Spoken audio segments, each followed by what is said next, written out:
Well, good evening, everybody, and welcome to National Scotch Day on Bourbon Neophyte.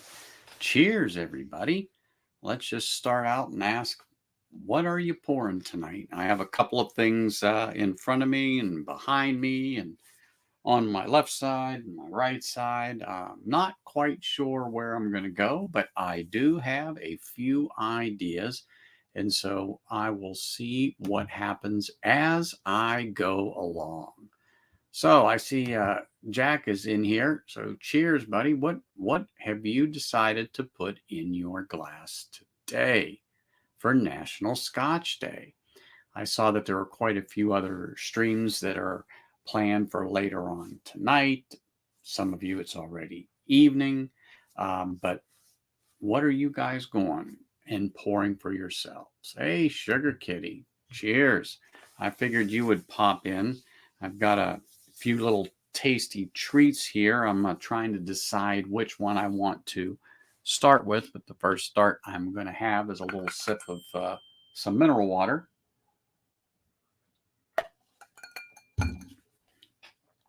Get the palate going. And I think that I am going to start with something light and delicious, and then move to a couple of things that I have here. But the first pour is going to be my Glenfiddich Project XX for my first little sip today. I haven't had this one in a little while. I've got a nice little dent in it. It's had some time to open up since I have poured this. I think it's a tasty little pour that I do enjoy. I don't know if any of you have ever had a chance to try this, but it is pretty good. What's up, Slapshot? Nice to see you. Cheers, man. Thanks for popping in. Oh, look who's here. 21090. Cheers. Get my first little sip in here while some other people get ready and start to pop on. Get a little pour in here and a little taste. God, I just love the way this thing smells right off the bat. I mean, really, really, really good. Really good. And one of the better things about it, non-chill filtered, 47% ABV on this particular one. It is a good pour. And unfortunately, I cannot say they did not add color.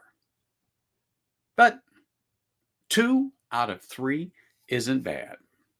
So we shall see exactly how this thing has fared over the last month or so since I have last poured myself a little taste of this thing. That is pretty sure. Let's see. Holy smokes. Here we go. Bourbon Battalion. There he is. The man, the myth, the legend there in Ohio.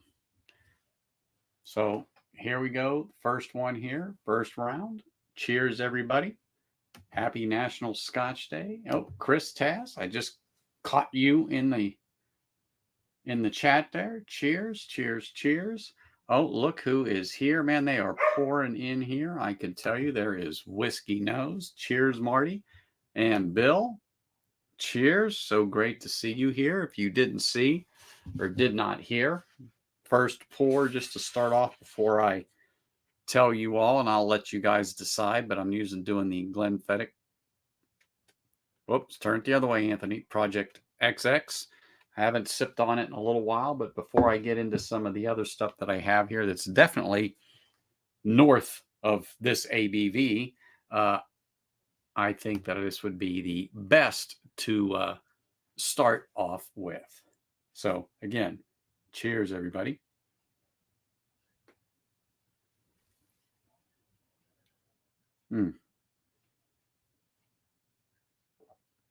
Always, man, that is good. Really nice fruit sweetness right off the bat on that, just like before. a little licorice. And I don't know if I have, um, I don't think I have tasted that on that before, but maybe it was the pasta that I had for dinner. I don't know, but really good, very pleasant, very sweet on the nose. So I am really, really liking this, which I do generally. Hey, David, cheers, man. How are you? Glad to see you here. Oh, look who's here. Evil Williams. Pour something down your scotch hole. You know I am. Little Glenfiddich, Project XX. That's what's going to start off. And after I have another sip, I will let you all decide where I'm going to go from there for a particular sip. Mm.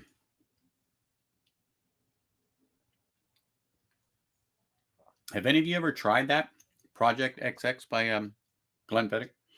Really, it's a tasty drop now that it's had a little bit of time to sit in that bottle and open up some more, which on the initial pour that I had this a while ago, I thought it was great. Thought it was great. Anybody catch Scotch Down Under today?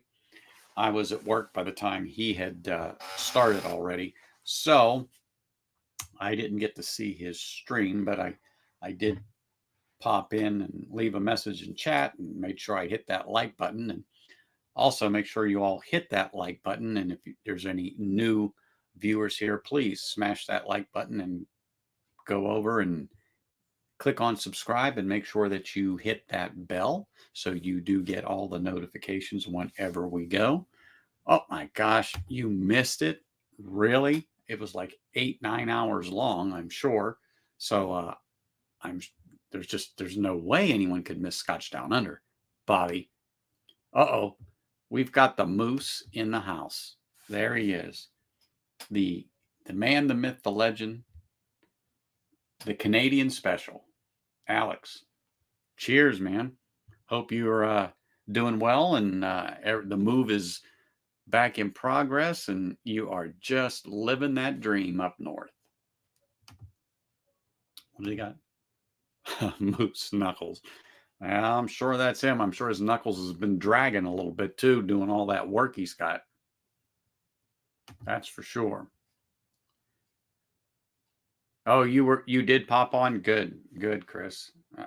I didn't get to see any of it. Like I said, I hit the ground running. I was at work at dark 30 this morning and really didn't stop until around 10:30, quarter to 11. And then I got a quick bite to eat, went back in and hit it and come home. And here I am. So what a day. What a day. Oh, here we go. Peter White. Cheers, man. Nice to see you.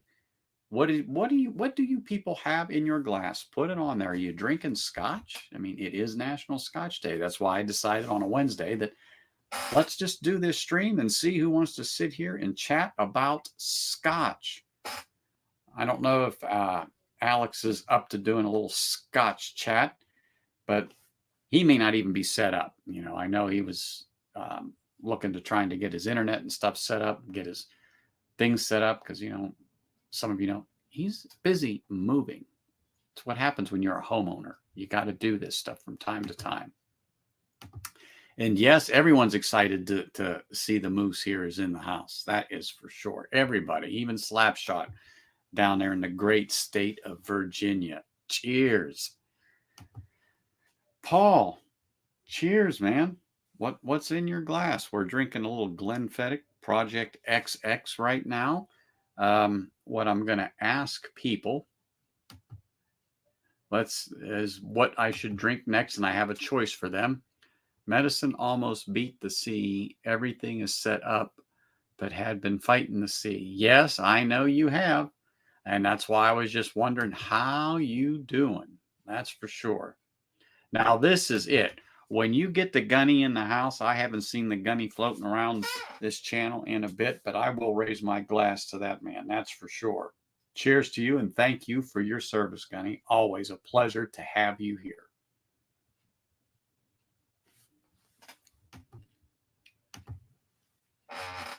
The moose is loose again. How are you feeling, Alex? Hope you are improving every day. Yeah, that is the gift that keeps on giving when you get something like that. That's for sure. Peter White says, just finished a nap. Okay, the Glenn Farquhars 15. Whiskey Lovers Society. I didn't get a chance to watch it, but he did the Glenn Farquhars 105. It's the non-age stated cast strength. And Greg sent me a picture the other day that I twisted his arm because he was going to just sit and drink a nice sippable bourbon. And then I forced him to go to a Glenn Farquhars 105 for his first pour of the evening, which I chuckled because we were talking about the single cast series with Highland Park. And as you know, and I think you can see one, let me move over, Anthony, wrong way.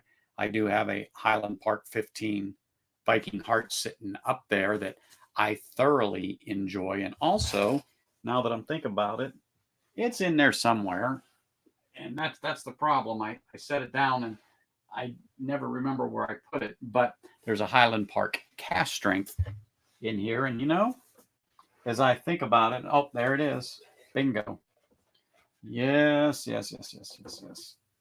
This has not been a disappointing pour, people. This is the second release, of the Highland Park cast strength. Sorry, it's just the way the light reflects off of this thing, but this has really, truthfully been a great pour, to which I may actually have that, or some Ardcore. Who knows how this is going to go?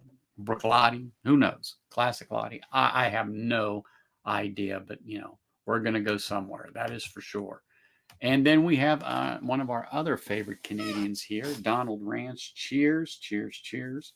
So, what I want to know, and I'm going to ask some people that are here, and just say I have a couple of samples given to me by one of our wonderful subscribers who happened to be on this side of the world and hand delivered me a couple of samples of Highland Park cast strength series, particularly the Gulf Coast edition, the Florida edition, and the Scotch in the City edition.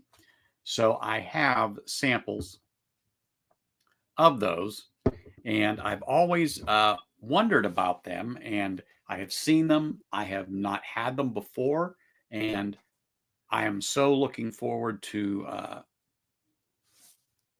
changing from this and heading north in the ABV that I was kind of on the fence if I was going to do it tonight or if I was going to do it Sunday, but I figured it is National Scotch Day, and what better way than to celebrate with some, other than Glenfiddich, some Highland Park single cask series Scotch. So, you know, I really appreciate Greg and him stopping over here. I know it was a quick trip for him, but I do appreciate that because he knows I have an affection for Highland Park. I just think it's a great drop and has not disappointed me as of yet. And these particular ones that I have here, I have looked at other ones from this, but have never gotten, because I just wasn't sure exactly what it was going to be like. So I'm like, okay, let me try this. Oh, poured some Klein Leash 14. Okay. Haven't had any Klein Leash yet. However, it is on my list of things to acquire. And I hear good things, particularly about that it is a nice, decent pour for a great just sit down, relax, sip, and enjoy. So I love a Scotch like that because everyone needs a few of those on the shelf for those days when you just want to come home and pour something simple that's flavorful and good every sip. Greg, cheers. No drinking, not drinking anything now, recovering from over imbibing with Ken this afternoon. Come on, can that happen? Can you over imbibe with Ken? I just don't understand, really. But yeah, I kind of figured there would be some of that going on, and I wasn't able to attend, but I was there vicariously through you all, but I was at working. So I made sure I stopped in, hit his like button, supported him, left him a note, and went right back to work because at 0500 hours, I was already boots on the ground and knee deep. That's for sure. Let's see, Peter White, I will have a 22-year. Okay, you have a 22-year 105 and decanted heel of a 10 and 15 year. Oh, okay. Well, that Glen Farquhars, I don't have any yet, but that 105 intrigues me. And so it's like, And like I said, Whiskey Lovers Society, if those of you aren't subscribed, need to go and see his review on that. And if you aren't subscribed, go ahead and subscribe to him. Great guy, does some great reviews. That is for sure. Well, looky here, Mr. Morgan across the pond. Cheers on National Scotch Day. I had a feeling you would pop up. You were in my mind, actually. I said, if anyone's going to pop up over there across the pond, it would be you. That is for sure. So thank you for popping in. Always glad to see you. And remember, people, smash that like button. And if you are new to the channel, please subscribe and click the bell so you get your notifications. Let's see here. It is a heck of a lineup. And so, like I said, I'm deciding whether it's going to be A, the Gulf Coast edition, B, the Florida edition, or C, Scotch in the City. So, like I'm going to tell you all, please, put in there A, B, or C, and let me know what I should think of doing tonight for that. I'm kind of looking forward to them all because they all seem good, and I haven't even cracked these bottles yet. And I know, but I haven't nosed them. I haven't done a thing with them yet. Absolutely not. Speaking of haven't done a thing yet, there's Hanging AZ. I'm surprised he doesn't have Long Branch poured yet. That's for sure. Hey, Big Vic, cheers. Nice to see you. Glad to see that you have popped over here. I know you're busy, probably just getting off work, getting home, and getting everything all together. And cheers. Let me take another sip of this. So glad to have people on here. We got, 17 people in chat. And one thing I have to say is that I'm always appreciative of people who pop into chat and also comment and chat on the stuff that we're doing here, and particularly when I get someone that knows his Scotch. Ta-da! What is up? How are you? Pretty good, actually. Had the day off. Yeah, had the day off today. A whole day? How do you do it? Had the day off today to make up for some overtime I worked, and started drinking with Ken at 8:30 this morning local time, and it's almost 8:30 in the evening local time. So, Yep. Still at it. I heard a pop over there. What was that? Somebody said Kleinlich 14. So I do believe that was I think it was Peter or Paul. I was just talking about that. They said they're doing the Kleinlich 14. I think it was Paul.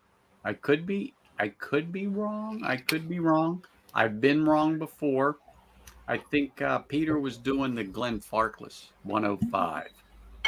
Okay. I think. I'm thinking. Oh no, it's Paul M. It's right. He did the Kleinlich. All right. Yep. Peter, Paul, whew. It's my favorite. Wait till you're over 50. You'll see what I'm talking about. I just turned 40 a little less than a month ago, so I've still got about 10 years to go. Oh, there is the mash bill. There is another great person. Cheers, brother. The mash bill says A, B, and C, so he says all three. Yeah, I kind of figured that. Oh yeah, I knew somebody put them in there. 15. Oh yeah, I got one too, Peter. And that Whiskey Lovers Society, he did a review of the Glen Farquhars, the 105, non-age stated. Yep.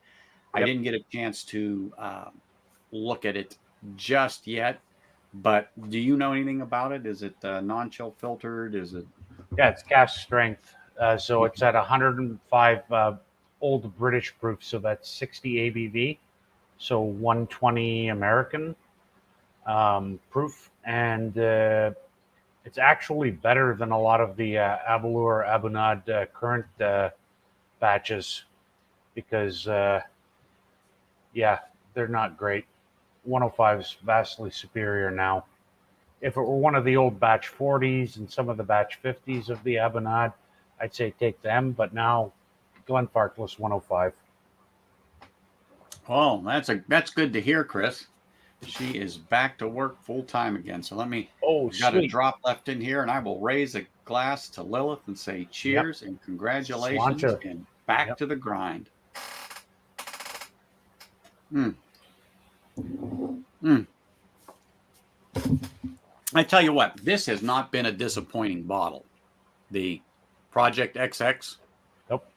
It hasn't. That's my favorite Glenfiddich, actually. I like the 12 for just to pick it up, sit down, sip it. Yep. I've always liked it. It's their base expression. Honestly, just loved it. But this I haven't touched in a little over a month, and man, I think the fruit has really popped on it. And I get a little note of licorice, which I don't recall getting before. Okay. For me, that goes right down the middle of what you would call classic Speyside. Mm-hmm. And what I love about it is that it's not fussed about. It's not, 40 ABV. It's actually at 47 ABV. So they've left it at a good, decent, ABV that you can actually get some more flavor on it. It's really good stuff. I was actually quite impressed. Yeah, my dad got me that for the holiday and for Christmas, and I'm like, well, yeah, that's how I got mine too. It was Christmas. A present. Well, that Christmas this past year, I got like 10 different bottles, and so it was a very good Christmas for me. And there she is. She just got in. Yep. Very good to hear, Lil. We're very, very happy to hear that. Sorry you have to go back to work full time, but hey, you know what? If that's the worst you got to do, then Indeed. I'm so happy. I am so happy. So great to hear. That's for sure. Yeah, I was on Ken's stream about 12 hours ago with Chris and Lil. So, well, he went for about 8 hours, 9 hours, right? 8.5. Yeah, I was on for all 8.5 hours with him. Well, good. Someone had to guide him. Someone had to guide him because I couldn't be there, and it was less sloppy than last year. Let's just put it that way. What's that? It was a lot less sloppy than last year. Oh, really? Okay. Oh, yeah.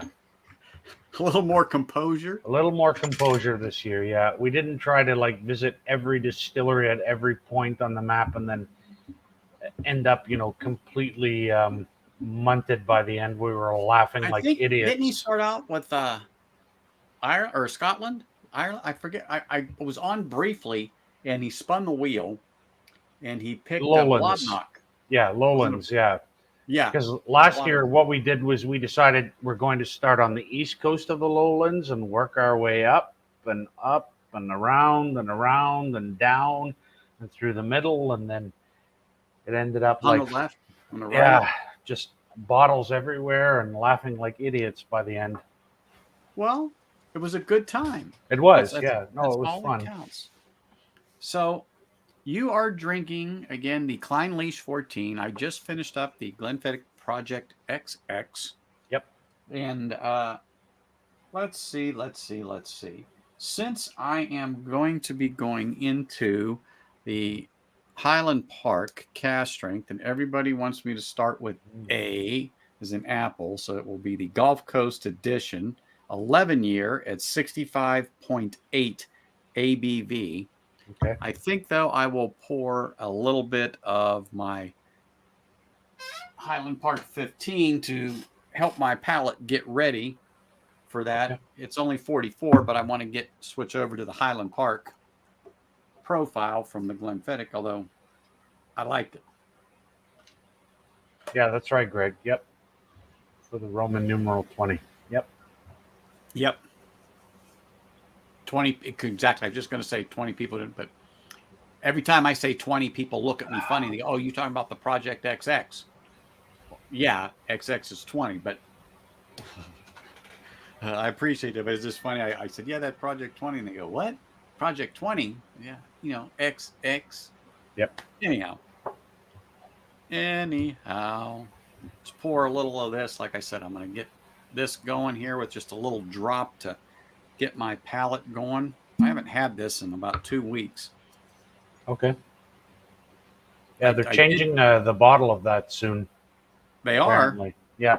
They don't They're like no the lo- ceramic anymore. No, I think the ceramic was supposed to be just like a limited time thing once they reintroduced the 15. Mm-hmm. And Well, apparently they're also I think getting it's rid of nice. all of the Viking references and all that crap.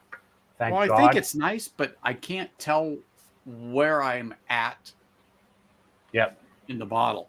Which, Yeah. like I said, it's fine. And you know what? I'm very happy with this particular 15. I think it's good. Okay. So I'm going to have to get a backup for it in this particular bottle, just because, like I said, it's one of those that once you have it, and it's only 44 ABV, but it's not bad. It is not bad at all. I was impressed with it. It's a good sipper. It's got good uh, tastes and fruit and honey with heather and the things I like, that profile. And so yeah, it's worth it, and it's not bad. I think it's if I remember right, that was 95 or $100 for a bottle. Okay. You see it around your neck of the world, don't you? Yeah, I do. Yeah. I'm trying to remember what the price is here. Well, I know it's not $100. No. No, not up in Canada. No. Not at least not in most of Canada. It's more expensive than that. God, that sweet bread, honey, fruit like pears and a little. See, it's funny how as a bottle sits and as you have some other things, how your palate changes, but also your nose. And I get a little citrusy now that I don't recall on that. Just like I got the licorice on the Glenfiddich. I didn't get 150 that. now, Peter White. Oh, Gone up by 150. $10. It's no longer 140. It's up to 150 now. I was checking on that.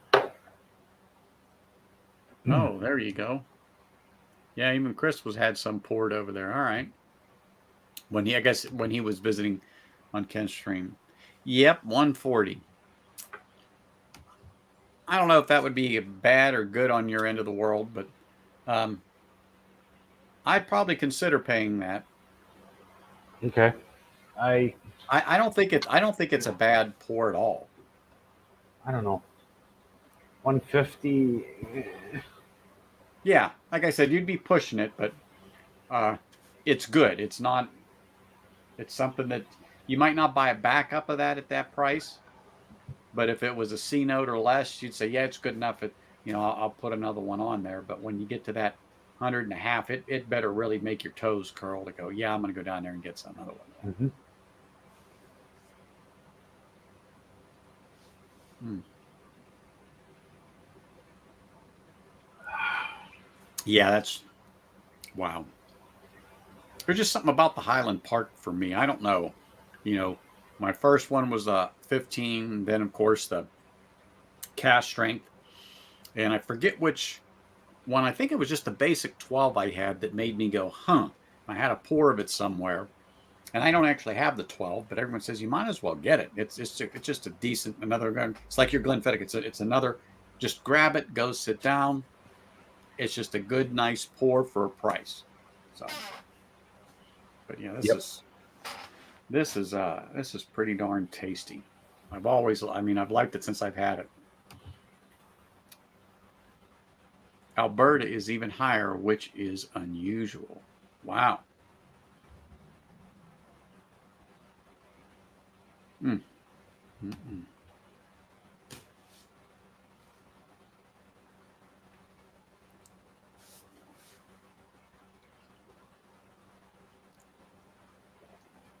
I even think it's getting a little more viscous as it sets, because like I said, it's been about 2 weeks that I've tried anything out of there. Maybe just a tad more, but not over that, because I had it with me when I was up at my camp a couple of weeks ago, and Mhm. I had about 6 or 7 bottles with me, and there's a couple of people up there that I like to share them with, and they come over and we just sit around for a couple of hours and sip on whiskeys, and I let them try them, and tell me what you think, because when I say they're a neophyte, they're a neophyte, especially when it comes to different scotches like this. They don't normally do it. They're really good people. They're wildlife biologists. They're contracted through the state here, and so they're looking at our wild horses, the mountain lions, the bighorn sheep, the deer, um, how the health is. So I like sitting there sharing a glass, and we just chat this, that, and the other, and how things are going, and da da da.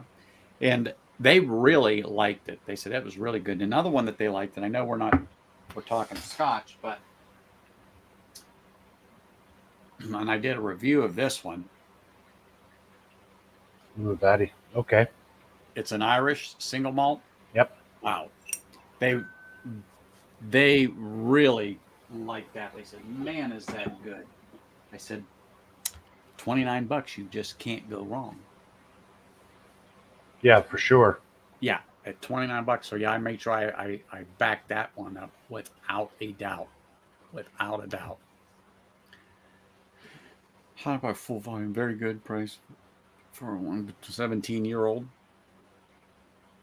I don't think I've seen that one. Full volume? I think that one's in Rioja Spanish wine casks finished. Okay. I yeah. thought that was kind of odd. I think, as I say, is there something missing there, or is that a blend between 1-year-old Scotch and 17-year-old Scotch? And he corrected it right there.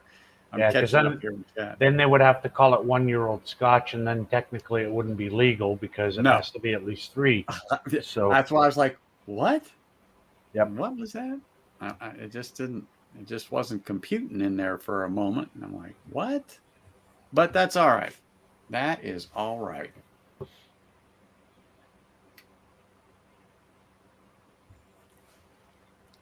I'm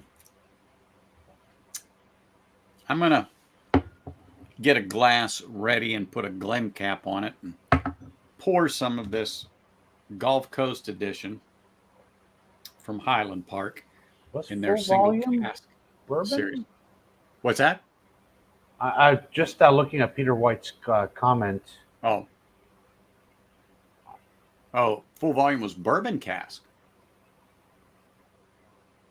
I thought it was Rioja cask finished though.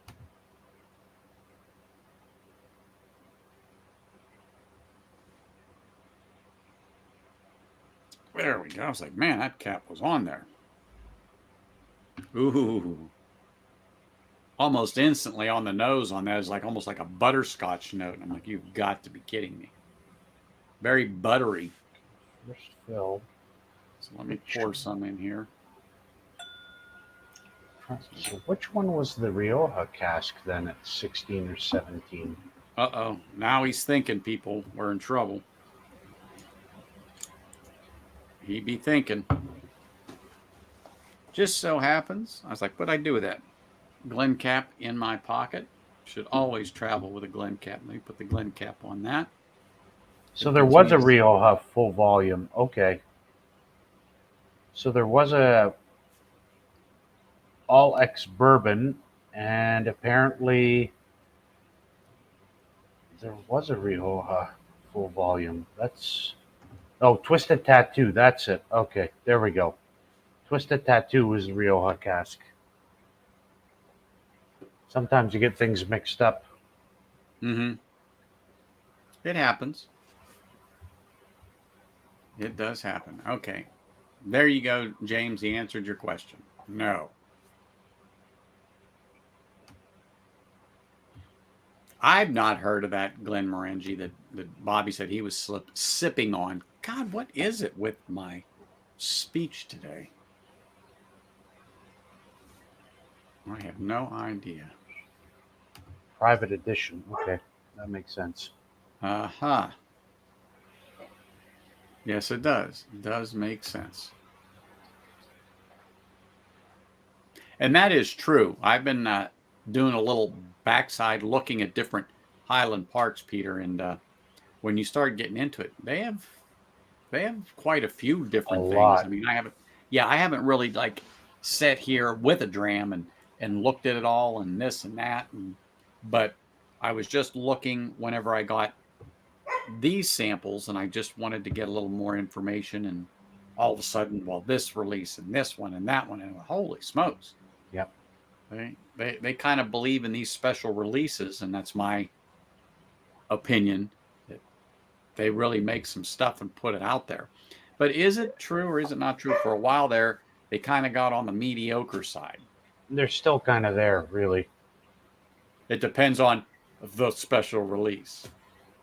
Yeah, and even some of the core range stuff like Valknut, it's okay, it's fine, but I'd rather they just did the age stated stuff and leave all the stupid Viking porn titles in the dust.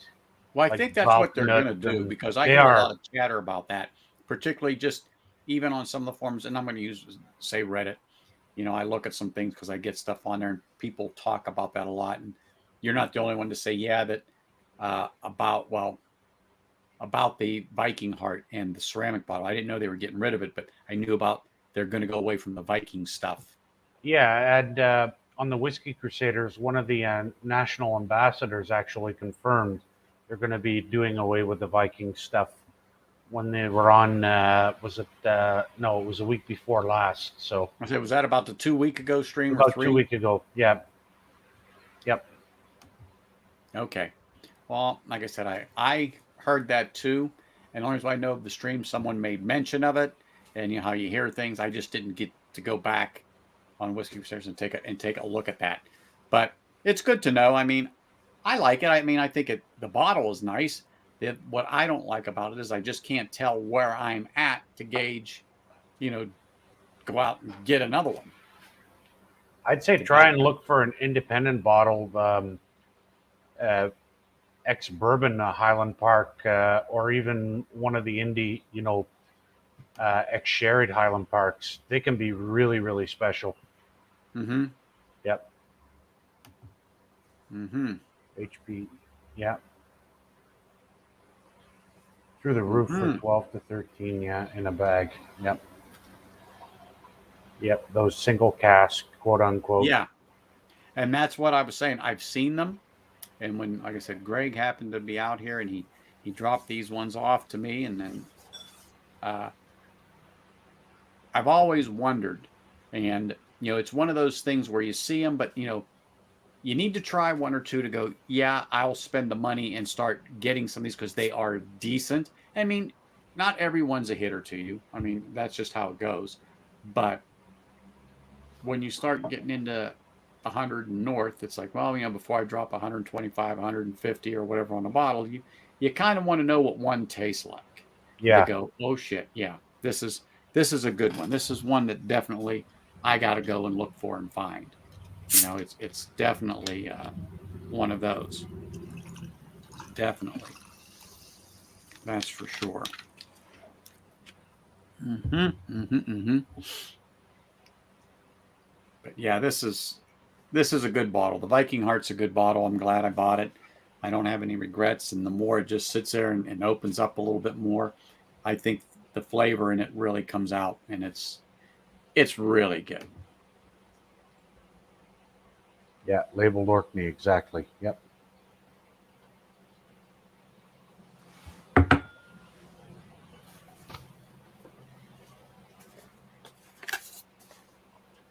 I don't know if it's going to show up, but yep, labeled Orkney. Yep. On release number 2. Yeah, they're the. Whenever you get like an Orkney distillery, Yep. quote unquote, on an indie that's got good age to it, it's Highland Park. But I haven't seen many with that on it. I've seen other bottles. I've seen them in a box or something. I just haven't seen that one. When he mentioned that one, like, oh yeah, boom, right here. Because I don't own many of the bottles, but I have looked at them, but I've never seen that. And when he's put that up, I'm like, okay. Yep.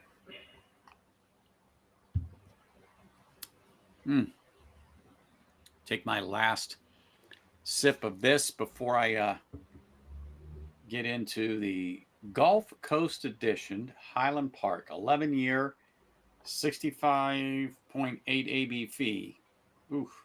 Like I said, when I first nosed it, when I opened the bottle, I got a little butterscotch on that, which I'm like, wow, I wasn't expecting that, but who knows? So it's sitting in this Glen with the little cap on it here, so I can get a taste of it after this one, but I want to get my palate set for Highland Park and get the Glenfiddich off of it.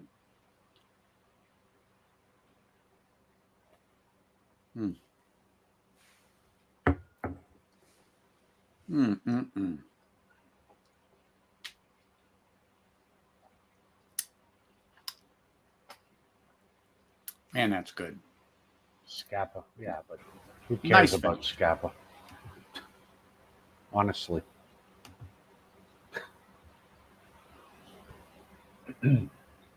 I've seen those bottles, but I don't know if they're any good. I've seen them. But I've seen them on the shelf. Other than I've heard people talk about it. I think James is the first one to bring it up on my stream and actually type it out. Yeah, well, I'll wait until you're good to go, Alex. I can wait to crack it. It's not a problem, sir. Oh yeah, you're worth waiting for, Alex. Trust us. Once you get your new abode and you're sitting in there and you got your drink and you're back into your groove. That's all you need to know. And you know what, Peter? It's funny. Yeah, that's one of the things that kept me from grabbing it. It's only 40. 43, I might have raised an eyebrow. 46, I'd have went, okay, I'm going to look further into it. Because I prefer my Scotch 46 and north. There are some 43s, and of course, there's Viking Heart at 44. I like it. I think it's good. But that 46 for me, non-chill filtered, no color added, that's like the grail.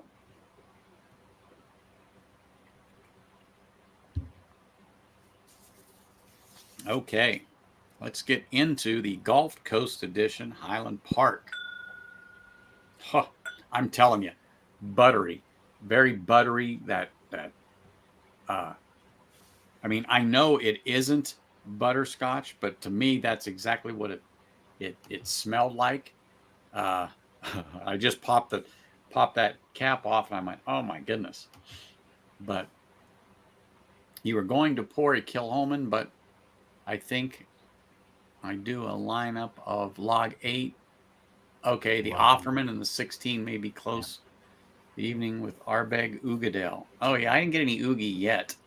I had the Anoa last night. That's what I was sipping on because Greg said that he was going to do the 105, and I kept thinking, I'm in the mood for something with some peat and some chew to it.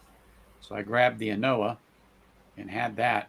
But the log 8, oh yeah, if you had the Game of Thrones 9, you could have the 8, 9, 11. Well, the 9 is probably better than the 8, at least in my opinion. And I know Ken feels that way too. Well, I got the 8, I got the 9, I got the 11, I got the 12, and I got the 16. Okay. In the log. No, that would be a pretty good vertical to do. Mm-hmm. Yep.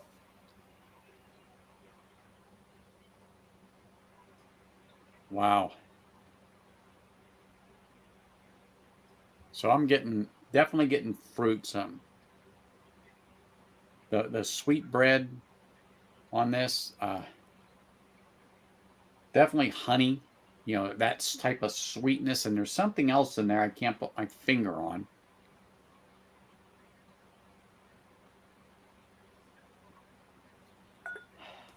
I can't put my finger on that. I don't know what that note is right off the bat. I'm going to have to think about it. Scaba's all right if you see them at a good price. Try one, but you're not going to be overwhelmed with it. Yeah, that's what kind of the consensus is, but it's on the shelf here. I think I've seen it at Total Wine. Not 100% sure, but I think that's where it was.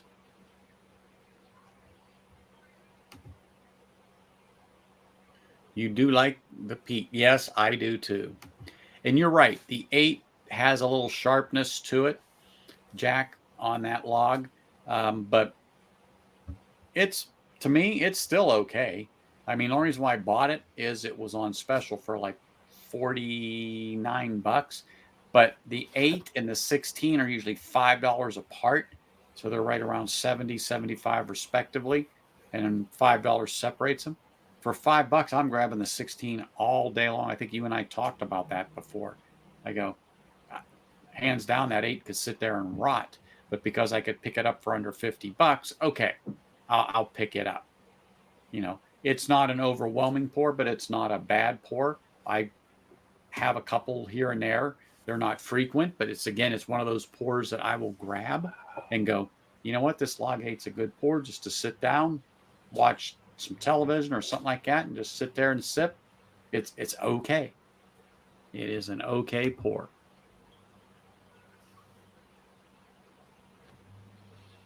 I'm telling you,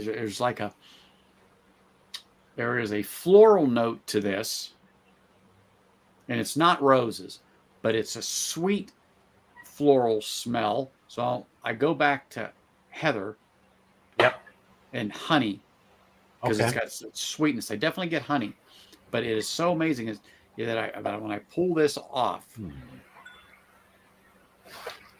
it's almost like I'm burying my nose in roses with that nice sweet smell. And like I said, I know it's not rose, but that's what pops up in my head, that when you stick your nose right into a big red yellow or yellow rose or something like that, it's a sweet smell.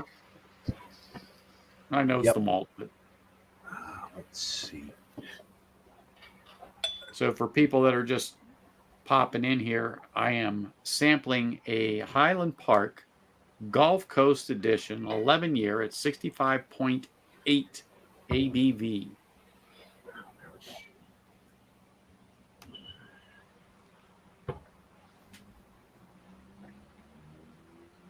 Speaking of Lagavulin. Uh-oh, what was that? I missed it. That's the Offerman, the Guinness one. Oh, that's wonderful, isn't it? I actually prefer this one, the first edition, to it. Oh, yeah. Well, exactly. Oh, my goodness. Look at this. Mike Stahl. Cheers. There he is. And Jack says, yes, I would take the 16 over the 8 too, but it's nice to have a good lineup. Oh, yeah.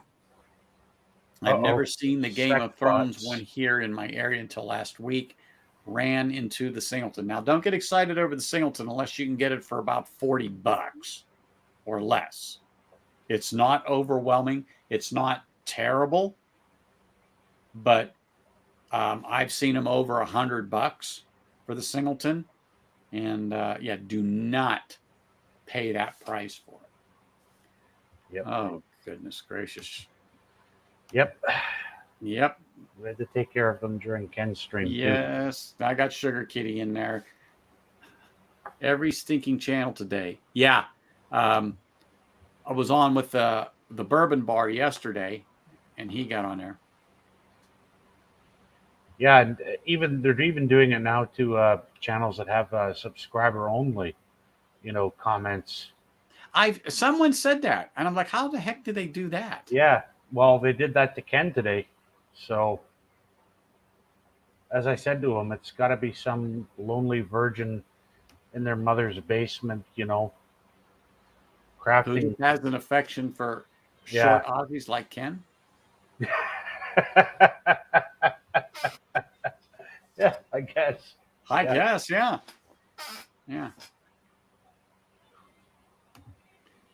It was definitely under 50. So yeah, if it's at that $40 mark, so let's say like $39, yeah, it's not anything stellar, but to you, it could be a great sipper. But yeah, don't pay, like I said, $50 is pushing it.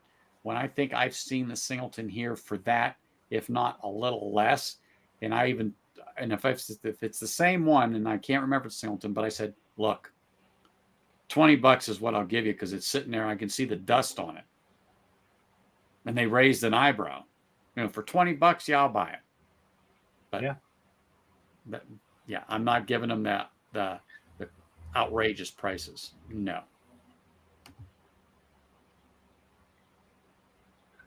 Well, I wasn't going to say that, Alex, but Mike does have this thing about him when it comes to trash and so on and so forth. But hey, I'm not going to go down that road, Mike. You do what you want to do, brother. Cheers.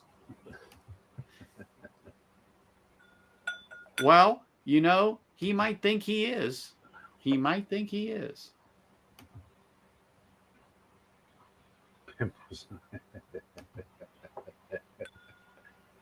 Oh boy. Yeah. I mean, this has a great nose, definitely fruit, definitely honey, definitely, like I said, floral note, very strong on this, very strong. Let me take another sip of this sparkling water. Okay, we got to get this, take a little sip here, see what the palate has to say.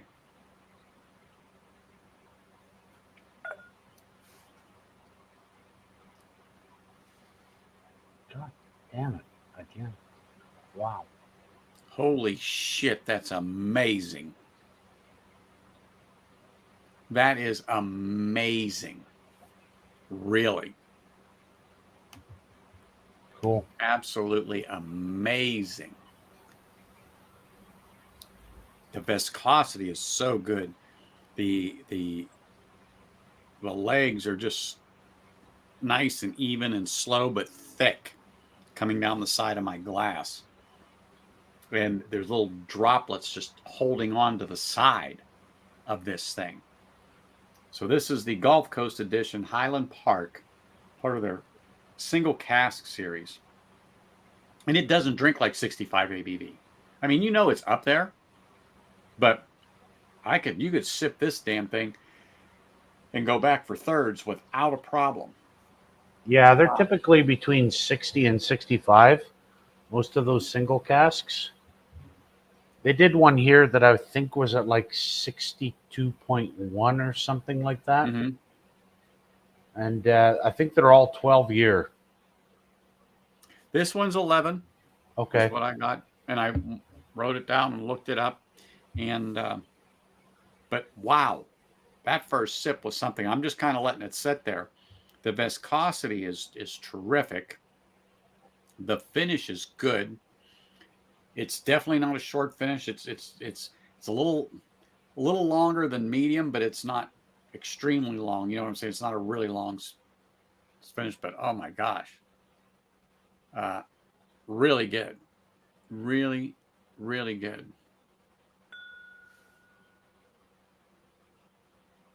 Wow.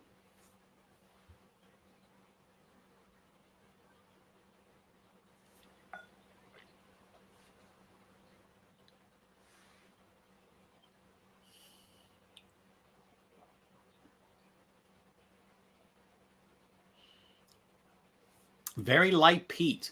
I'm getting it towards the tail end. And I don't know if that's right or not, but it's very, very, very, very slight, but it is there. There is a hint of smokiness to it. And I'm trying to think, no, I didn't. Well, I had the Viking heart, but it'd be along the same lines. It's very, very lightly peated on there. But this is really fantastic. This is a really good pour. I can only imagine now. I want what am I going to do with these other ones? Am I going to save them, or am I going to just keep on going? And I'm probably going to keep on going. But anyway, that floral note is just amazing.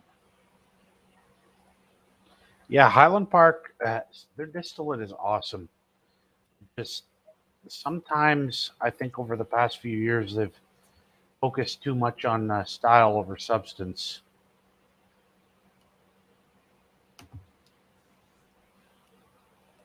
You know what, Greg? This Gulf Coast is absolutely phenomenal.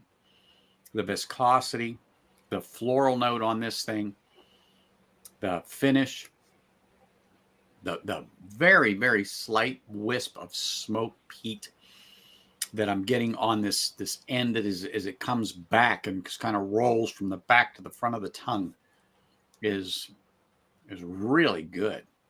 Really good. I don't know if you get the smokiness or anything on it, Greg, whenever you've tried it or not. I don't know when the last time it was you sipped on it. And now, because I'm not trying to twist your arm or anything like that, I'm just asking. But, oh my gosh, this is really a good drop. Really a good drop. I mean, it's fantastic, people. If you can find this somewhere, don't hesitate. Go ahead and buy it. I mean, this is good. This is really good. I'm not gonna. Well, yeah, I am. I'm gonna go to the next one after this. I'm not gonna pour any more of that because I want to see. Now I definitely want to. Now I definitely want to see. And matter of fact, B is going to be the Florida edition. So Nice. yeah. All right, sir. I'm going to jump off because my dinner's ready. I have Is it? mince and tatties that I'm making in honor of National Scotch Day. I didn't know if the cat made it or not. You know. No, she No, not she such, couldn't. no such She luck. couldn't. No, she couldn't give a damn. She couldn't care about you unless it. it's time to feed her, right? Exactly. Yeah. Yeah. Feeding, clean box, and bedtime. That's it. And playing. That's it. That's it. Other than that, be gone with yourself, human. Exactly. Yeah, absolutely. That's right. You live to serve. Yep. I am staff. That is That's my right. primary You are function. staff. You're lucky you got to play the day that you did. That's true. That's true. Mm-hmm. Yep. That is true. Absolutely. All right, man. Well, you know where we'll be. If you Yep. just want to lurk in the background, Cool. perfect. But All thank right. you for popping on. Always a pleasure. Yes, sir. Jack, don't be shy. Cheers, brother. All right. See ya. Take care. Yep. Yeah, Jack, if you're around and you want to pop on, bring your log of bull and we're good with it. Okay, you know what? You're right. That might be a little bit of it. I might be getting some of that brine on that. I wasn't thinking like that. But this really, Greg, is fantastic. Mr. Great Shot. Cheers, man. Nice to see you. Yeah, great for Donald to pop on. Always glad to have somebody like him pop on there with his expertise and the other people that I've got in chat when it comes to Scotch. Because really I am, bourbon dubbed me this Scotch neophyte. But I am when it comes to it. But there's just certain things I know I like. And that ABV 46 and north, that's where it's at for me. 46 ABV, no color, non-chill filtered is like heaven. Heaven. That's for sure.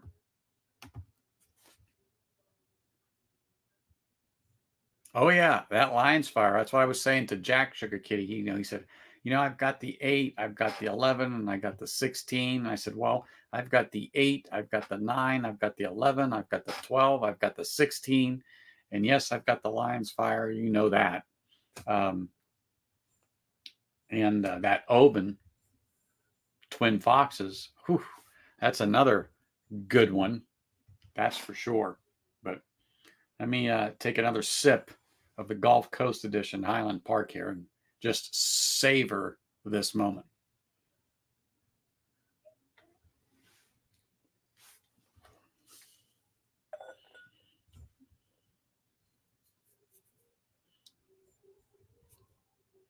Sorry, I'm really just trying to absorb this and understand this pour a little bit. But it's so buttery. If that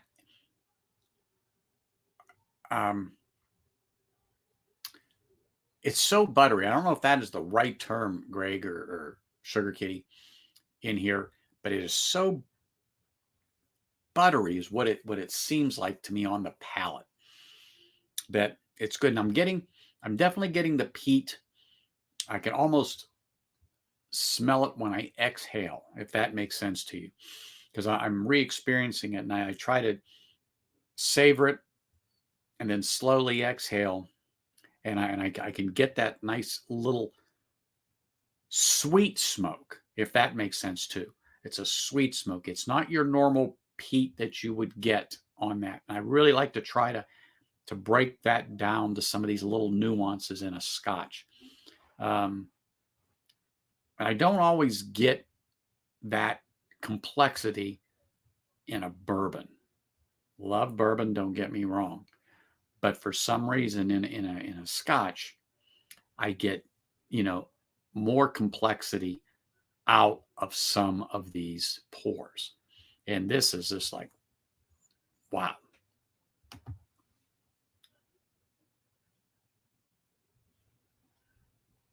So you don't have the Twin Foxes, Sugar Kitty? Is that what you're telling me?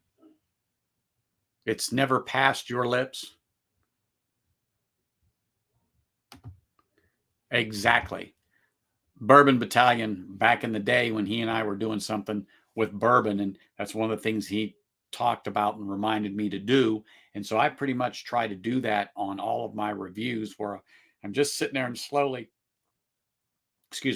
exhaling and just trying to figure out some of the notes that are coming back onto the palate.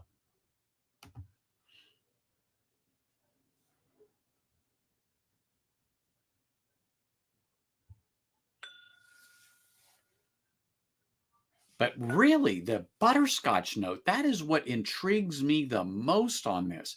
I mean, boom, it just hits me. I just can't, I just don't know why. I just don't know why it does that.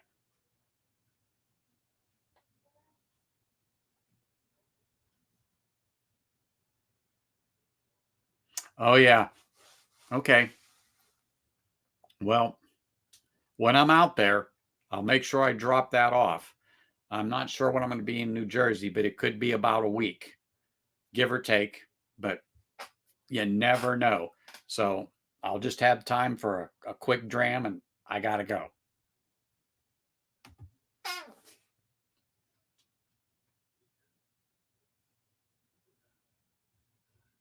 It is completely different, Greg.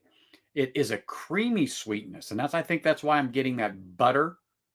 And then I say butterscotch is what it gets on the nose, but it's very buttery mouthfeel. It has a great oiliness or viscosity to it on there. So I've just got this little bit left in here, but on my glass, I don't know if anybody can see it, but let's see if it focuses. Yeah, it focuses. Can you make out? Well, there's a smudge. Okay, almost got it. Hold on, straighten it up, Anthony. Get it back over. Move over. Let's see if we can get it. Come on, you can do it. Okay, almost. I can see it. I don't know if you guys can quite see it if the camera picks it up, but the oiling. There we go. You see the oil, how it's just sitting on the side, and the legs are slowly coming down off this thing. That is perfect. Thank goodness I got a good camera to pick that shit up. But look at that. I know it's searching, it's trying to focus, but do you see how it just beads and then slowly comes down off of that? You talk about some damn good buttery viscosity. There it is. There it is. I mean, wow. I mean, unbelievable. Unbelievable. I have not had a Scotch do that on there. Not at all. Gunny, thank you, sir. Cheers. Yes, it has to be done. If you want peace in that house, it has to be done. Cheers, sir.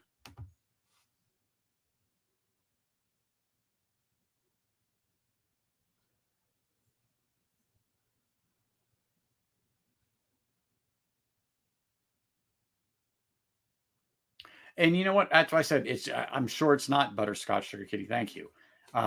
But that is just what it is. And I'm sure it's honey, heather, like pear. But it's just it's an amazing thing.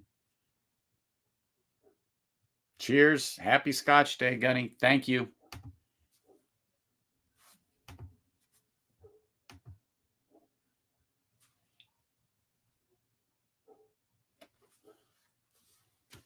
Mm.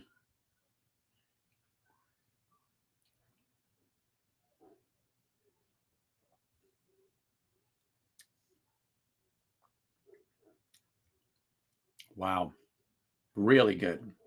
Now all I need is Bobby to tell me what would be a good cigar to go with this. All right, Bobby. Cheers, brother.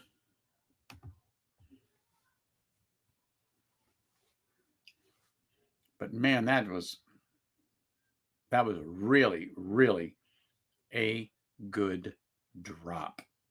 That's for sure. Amazing.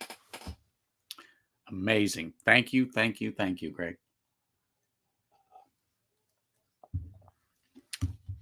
You know, I'm fortunate to have people who want to share these types of experiences. And it's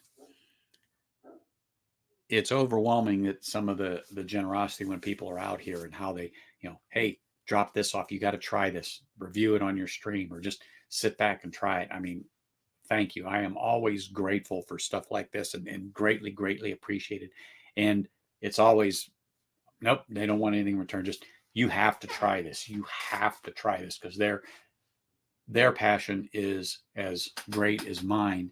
And I just enjoy this and thoroughly enjoy this drop that I have here, and really now looking forward to pouring this Florida edition 15-year-old at 57.89 ABV Highland Park.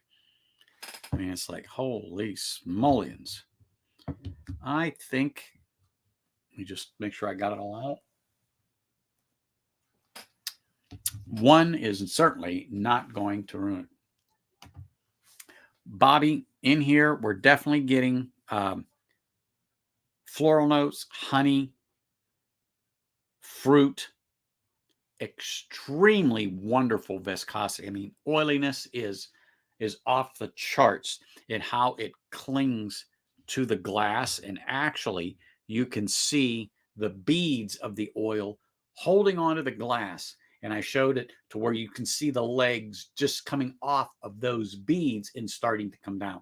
Absolutely fantastic drop. If you can ever find it out there, it's the Gulf Coast edition single cask series from Highland Park. But you'll see them in like a burlap bag. I don't know how else to say it. But anyway, absolutely fantastic drop. And I'm gonna pour this one right now. It's the Highland Park Florida edition. And I have got to try this. This is, oof. Let's get some in the glass here. Let me put my Glen cap on it for a few minutes and let me give it a little stir around in here. And all right, let that go. Let me put the cap back on this and we will see what is what here. Those of you may know or may not know, Bobby is pretty darn good with pairing a cigar with either a Scotch or a bourbon or even a glass of wine. He can come up with it. And speaking of coming up with it, bam, there he is, Bourbon Battalion himself. What's up, Anthony? How are you? I was just getting ready to bail, and he was like, "What cigar would I put with that?" And I was like, "Wait a second, what?" I knew it. It said fruit, honey, and I was like, looking at the gunny, I was like, "Well, fruit and honey, that starts with Maduro, so you got to go Maduro first." I agree with you there. And I literally say this, like a Maduro San Andreas, like you have to have a San Andreas binder, right, with a Maduro wrapper. Somewhere in that realm, you know, I mean, everybody's got their particular brands and stuff they like, but boy, I'll tell you what, when I think you could find it in a Partagas, you could find it in a Cohiba, you could find it in a Camacho, you could find it, you know, some of the more popular, an Alec Bradley. You can find it in sure you can definitely find something be there. looking for would be more of like a Maduro San Andreas. right? So that's what I would be on that part, because with that light sweet note, there's room for rich. There's a lot of room for rich to come in. And literally, when you start talking about San Andreas and Maduro cigars, whether it's in the LCA, the BCA, or if you just go into your regular buys, right? I instantly was like, oh, well, Maduro San Andreas is where I would go with that. Just pick your favorite maker and go with that. I instantly am almost always drawn to anything AJ Fernandez, as long as, but for me, like, I think I know a lot of a Nicaraguan filler, but I'd be more of like a San Andreas binder, which would be more for me than the Nicaraguan filler. And if people here don't know, the wrapper is what's going to give you your flavor. Well, there's a lot of things, right? So I think a lot of people may or may not know. So your wrapper is your outer, the binder is what holds the filler together, and then you have the filler. Yeah. So when you look at that, what really matters to you, I mean, obviously the filler brings in a part of it, the wrapper and the binder, they all bring in something. But usually when I think of like light, sweet, and that kind of stuff, I typically start moving towards a darker cigar. I'm usually on a Maduro, but I definitely find my way into San Andreas, especially with Scotch. When I'm drinking Scotch with Zach or whatever we're doing, San Andreas always seems to play a big role in that thought. So, yeah, getting ready to bail, and you said that, and I was like, well, hold on. I know. I'm sorry. I didn't mean to. No. It's good. But let me just say this too. When you see the Gunny, honestly, tell him I said thank you for popping on. I haven't seen him in a while. Oh, Gunny, cheers, man. Really, thank you. Hurrah. Yeah, that's right. We're back here celebrating Scotch Day. That's all right. That's fine. You guys celebrated in peace, and it was really a pleasure seeing Gunny pop on. I know you lurk in the backgrounds a lot of times. Yeah, this is the LZ. My back deck is the LZ. It's the battalion. I got you. But everything going good with you? Yeah, very good. Good. Very good. Good. Everybody at home all right? Yep. Everybody's good. Well, there's just me and the wife, so that's even better. Exactly. Exactly the way it should be. Yeah, she's on a little short getaway with some gals of hers. She's out. And so I'm bacheloring it, living the rough life. Oh, I could tell. You and the Gunny. Yeah, I could see that. It's rough. Tough. Yeah. The hardest thing we have to do is decide what we're going to pour. We're like, what do we pick? Yeah, I know. I could totally understand that. It does get tough from time to time. Yeah. We warmed up, and then we was like, well, it's Scotch Day. We got to move to. And I was like, what do we got? And I was like, well, I know what I want to get. I'll drop this Milchon out here. So yeah. Well, you don't need a fire where you are today. That's for sure. No, God, no. Not at all. No. Did you get any rain today? Because we got ours yesterday. We got a smidge. I think like probably like 3 or 4 hours. Now we've been really balanced. I mean, we've had a great summer with occasional rain, not a heavy rain summer, but definitely enough to keep it super green. Like if you look at anything around me, it's all green. Yeah, but plenty of time to lay by the poolside and smoke a cigar and drink some whiskey.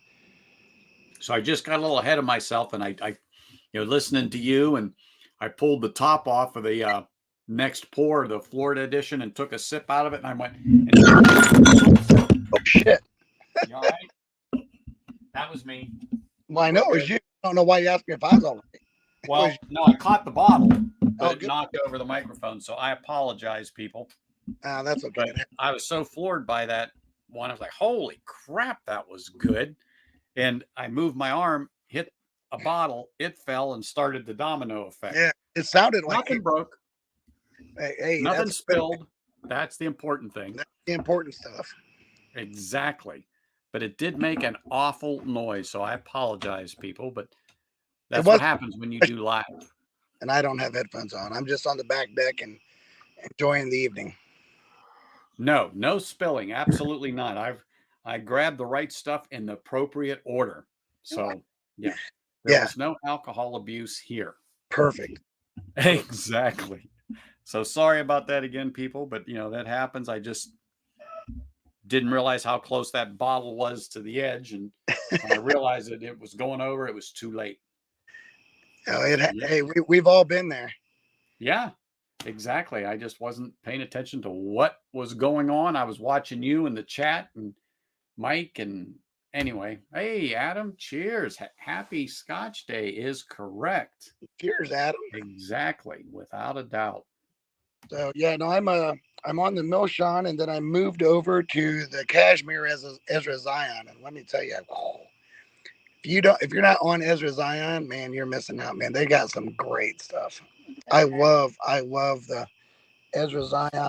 Their build is just nickels and dimes. I mean, every one of them are nickels and dimes. I was looking at that thing. That's got a nice ash on it, doesn't it? Oh yeah, no pun intended, people. it is a super fine ash.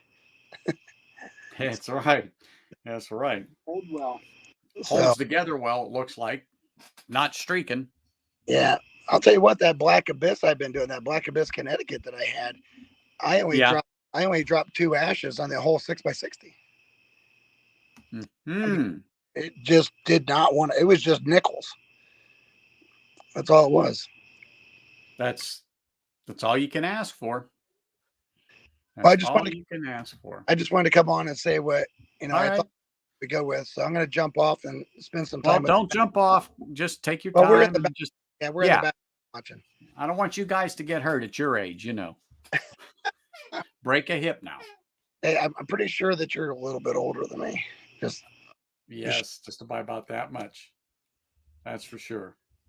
All right, man. Well, always appreciate you two. Yep. Cheers, buddy. Cheers. Yep. All right, bye. See ya. Look at there, Todd. Everybody's always happy to see you. So I'm sipping on, and I got it backwards, but wow, this the Florida edition. I got my samples backwards now. Okay, now we got it back in order. And wow, this is really, really good also. And the legs on it seem real good. It's hard for you guys to see this, but it's real good.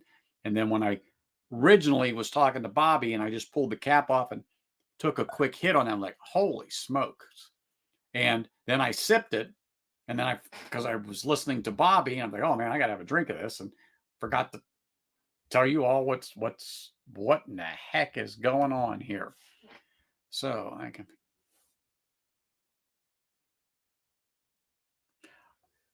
Okay, I'm not sure what that is. Give me a minute here, Greg. I'm still processing because I took the sip kind of just out of a habit because talking to Bobby and back and forth. But anyway, it happens. But I get the sweet bread note on this 15-year-old Highland Park. I get that note on there. Definitely, again, the fruit on there. Honey, touch of floral on there. Vanilla, maybe, like a hint of vanilla on that, on my palate. So I'm like, wow, I wasn't quite expecting that part, but yeah, we could definitely get that on there without a doubt. I'm just trying to put this together here, Greg, and it's like, wow.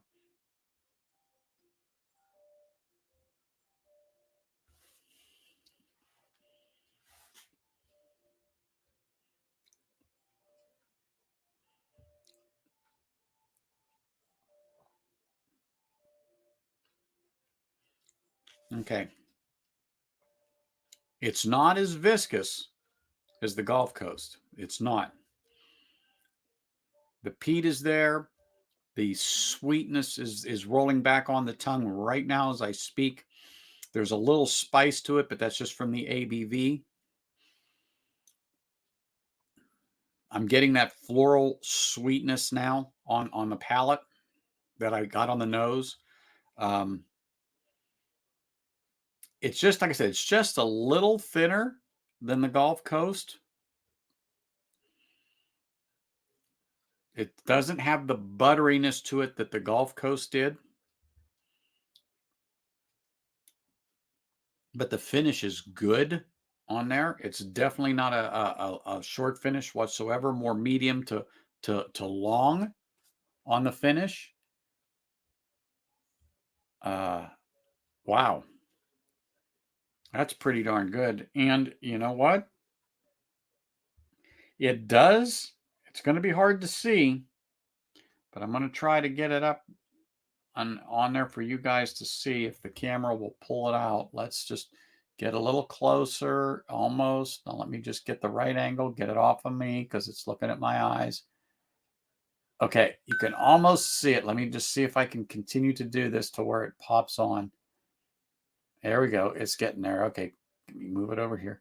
So right on, oops, right on this side, sorry. Right in here, it has a few of the beads on the side, just like the Gulf Coast did, but they're not as prominent. The legs are slowly streaking down from those beads. The legs are thick. They're not thin on here, but the mouthfeel is definitely thinner than the Gulf Coast. But it is a fine, fine palate on this. Fine palate on this. Yeah, really good palate. Because it has a nice finish on this.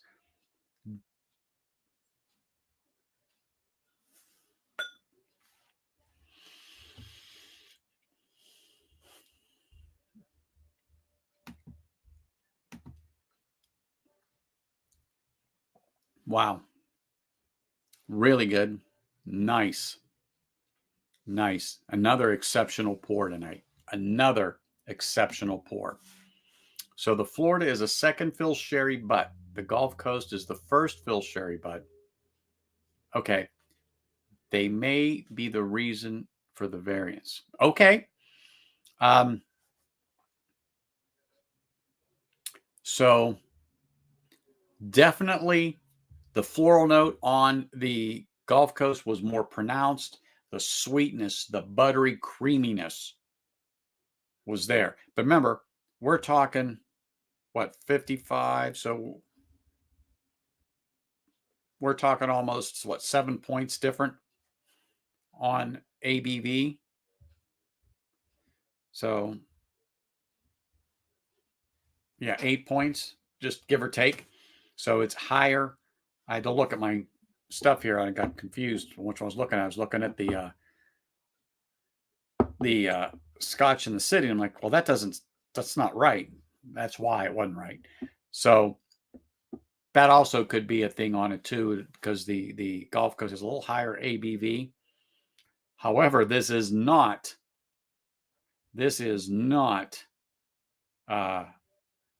something that I would pass up again too if I have found this somewhere. Really good.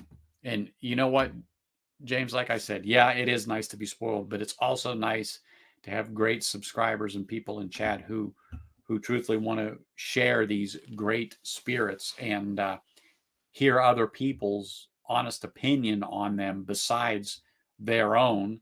And I'm so grateful and thankful to the people that drop this stuff off when they're here and allow me to experience it and let them see my reactions and hear what I have to say on these exceptional pours this evening. I mean, so far these two have been exceptional, yeah, as far as quality goes, nosing goes, flavor. It's just it's fantastic. It's fantastic. Oh, you're coming to my house in 10? Well, you know where it's at, Mike. I'll be here waiting. Really good.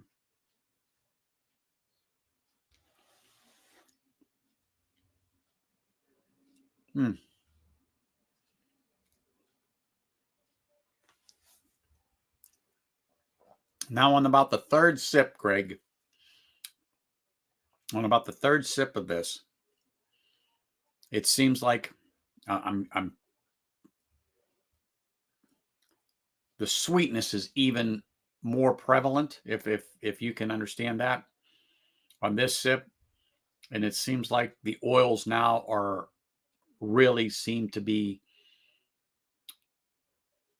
coming out, and I don't know why. Maybe the first two sips was the palate shock thing. Everything was just getting acclimated. I don't know.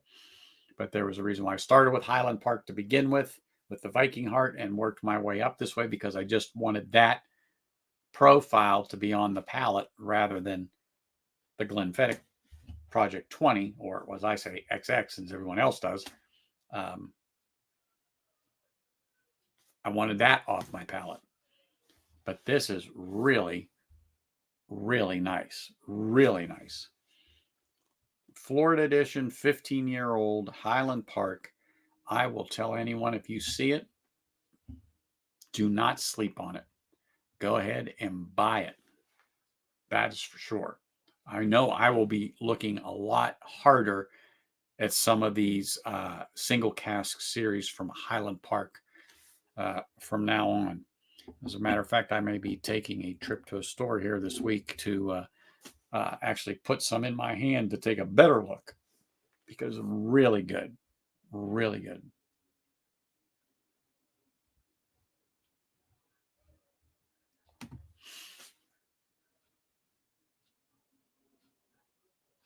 So there will not be much oak and barrel influence on the whiskey due to the 4 extra years in the barrel. Huh. Okay. Well, maybe, but I still think it's an exceptional pour as it sits right now.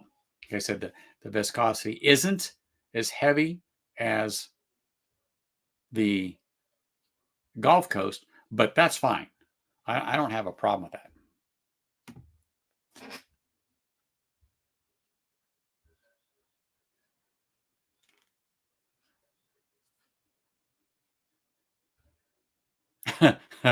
If you become accustomed, be prepared to go back to the basic. I know, exactly. But you know what? When you start drinking stuff like this, it's like, oh my gosh. This is just really good. Really good. But you're right. You're right, James. Okay, you got to go back to what you're used to, or what you have more of on the shelf. I understand that.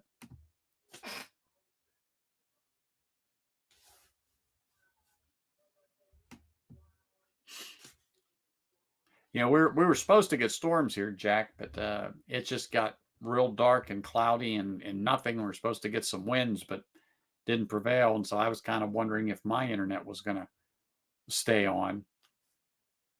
But again, it's one of the fine things that happen whenever you are streaming live.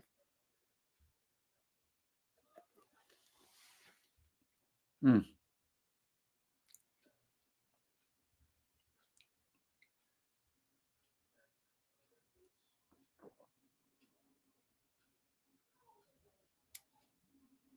Wow. Really good. The peat, it's still, again, a creamy, nice, light peat. And absolutely, if somebody is on the fence on peat, it's here, but it's very light on the palate. And it could be a very slight introduction to peat for them that I think would be a good gateway for them to start taking that step up into peat. Almost on any Highland Park expression, it doesn't have to be cask strength. They may not like these higher ABVs, but definitely, it will be in my recommendation list for people who are starting into peat and want to get into something, to kind of get their feet wet and work their way up to a Ardbeg or a Laphroaig, something like that, or the Port Charlotte, heavily peated, something that's, you're going to chew on and know you're into the peat. That's for sure.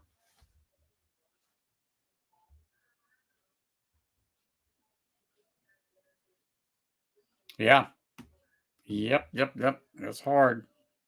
But this is nice. I got my one little sip here, and then I will pour the Scotch of the city, 11-year-old Highland Park, 65.4 ABV. Give that one a whirl here right after this.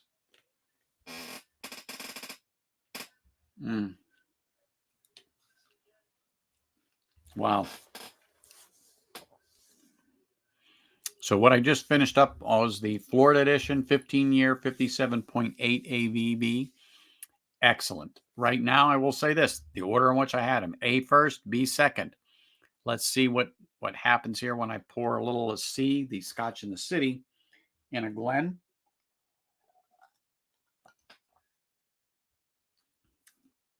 You know, I always get a text or people ask me, they go, are you sipping on water? I sip on water a lot. However, but when I'm doing different blind flights or tastings like this, it's not blind, I know what they are. It's sparkling mineral water. No flavor, nothing to it. Just has a little effervescence. I put it on ice every now and then. I take the bottle, and it's just the Trader Joe's brand. It's nothing special. And, you know, add it just to keep up that effervescence. It cleanses the palate in between my sips and the different ones that I'm trying. That way my palate stays fresh. Sometimes I'll have some almonds or something like that. Hey, Cool Running. Cheers. I just like to do that. So now let me put some in my Glen here. Sorry. A little touch of arthritis in that hand, and sometimes it's a bugger. And today it's a bugger.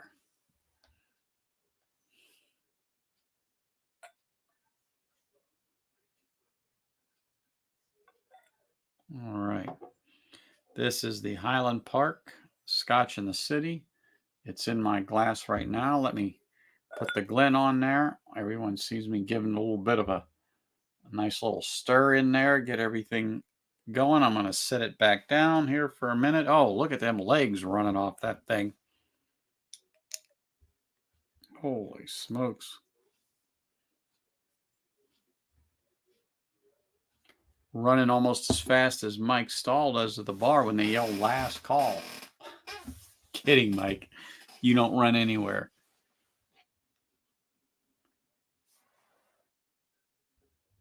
Let's stir this a little bit here and take a see.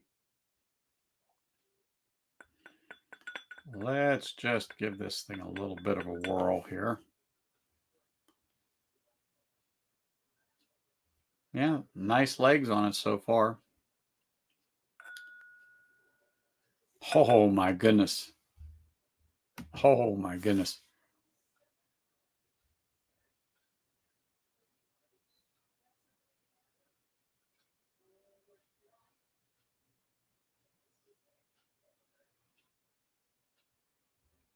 Huh.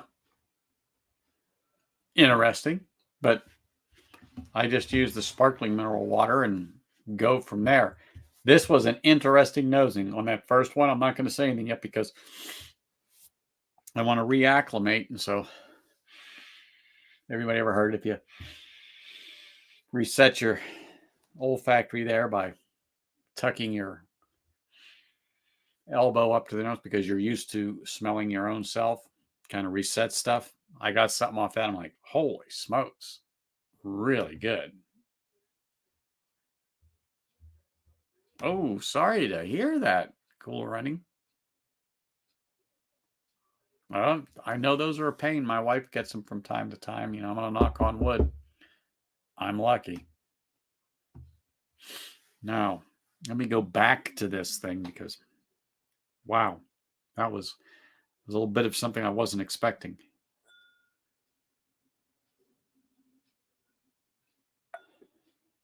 Definitely honey, definitely floral note like heather, almost like a rose again. on the palate, or excuse me, on the nose.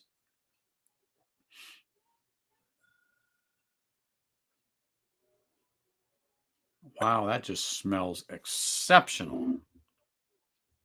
Let's say 65.4 ABV. Scotch in the City by Highland Park. All right. I don't know why. It seems like I'm getting banana on this. And that's why I was like, that first one, I didn't say anything. I just kind of looked like, give me a second here, and did that. And that's what I'm doing again, because I'm like, it cannot be. It just cannot be.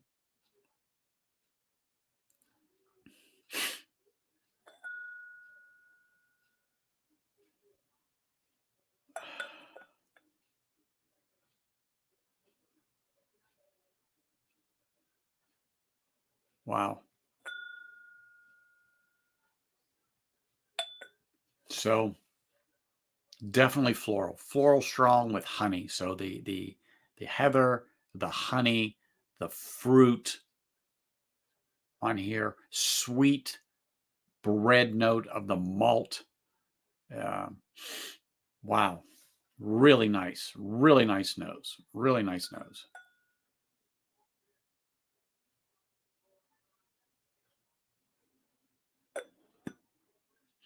Yeah, that heather, that floral note is strong on this. As strong as the Gulf Coast edition. And like I said, I don't know why I got the banana at first. It's definitely not banana. It's the floral note that I'm getting. It's very sweet on there. Really is a something I could sit here and nose. I love that sweet maltiness that I get off that. That sweet bread note is really good. Really good.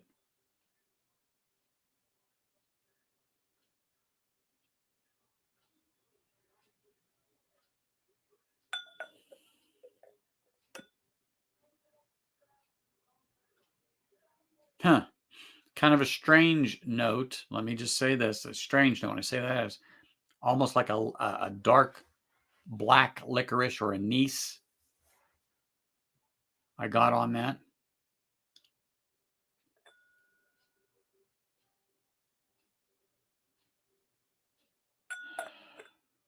Yeah, it's not. Wow. It's really kind of odd to get that, and so I'm like, huh.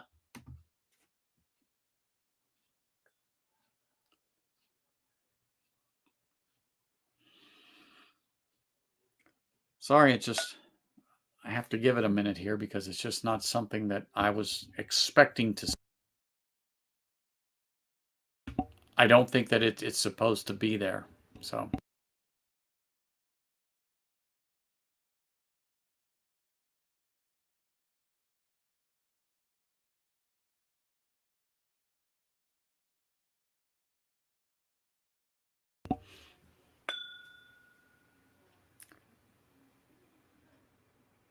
Okay. We're gonna give this a good sip here because this is very, very intriguing. Very intriguing. And you would think at 65 ABV you would get some ethanol on it. Nope, I'm not. I mean, it's there, but the fruitiness, the floral notes, the honey, I don't know, the way it mixes, it's not a bother.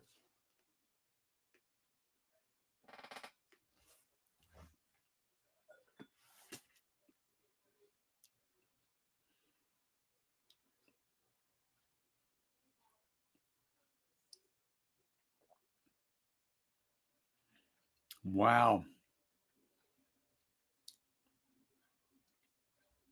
As sweet on the palate as the Gulf Coast. As sweet. Now remember, the Gulf Coast was 65.8. This is 65.4 for the Scotch in the City.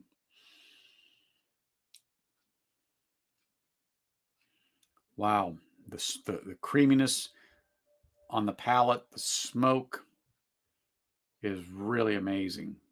It's not strong. You'll get the smoke on the finish.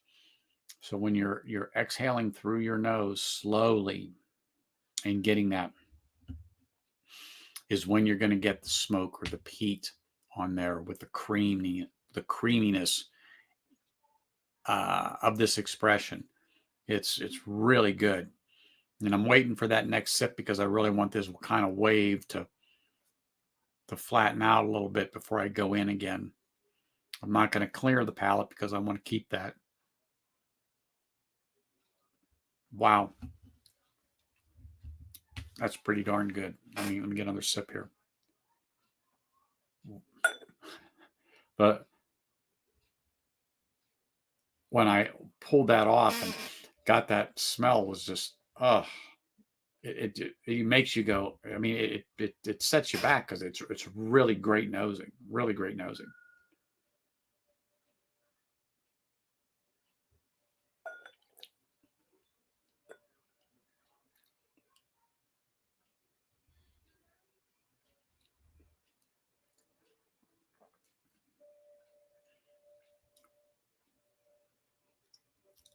Sorry about the silence, but I'm really trying to experience this. Great little spice. It's not like a rye spice. Not like a rye spice at all. Where rye spice grabs me on the sides of the tongue. This starts in the back of my tongue and works its way right up. It's very nice spice. Very nice viscosity. Very great. Very, very great. Very good sweetness. The smoke. The peat. Yeah. This is an excellent drop. Excellent drop. If I were ranking these, it's very hard right now, but to pick A first over B or C. But if you're asking me right now, my preference would be A, C, and B like boy. And not that there's anything wrong with B, but it's the higher ABV. It's the creamy smoke that's there. It's the viscosity that's there that are swaying my opinion on these particular samples and this expression. There's nothing wrong with the Florida edition. Absolutely buy it. But the way I'm ranking them, the way I'm looking at them is the way I like them. And the Gulf Coast is the first one. The Scotch in the City is second. And the Florida edition is third. It's not to slight any of them at all. But if I was rating them, that's what I would rate them as. Sorry, I thought I was getting something else on there. I'm like, what the heck is that? But it's not.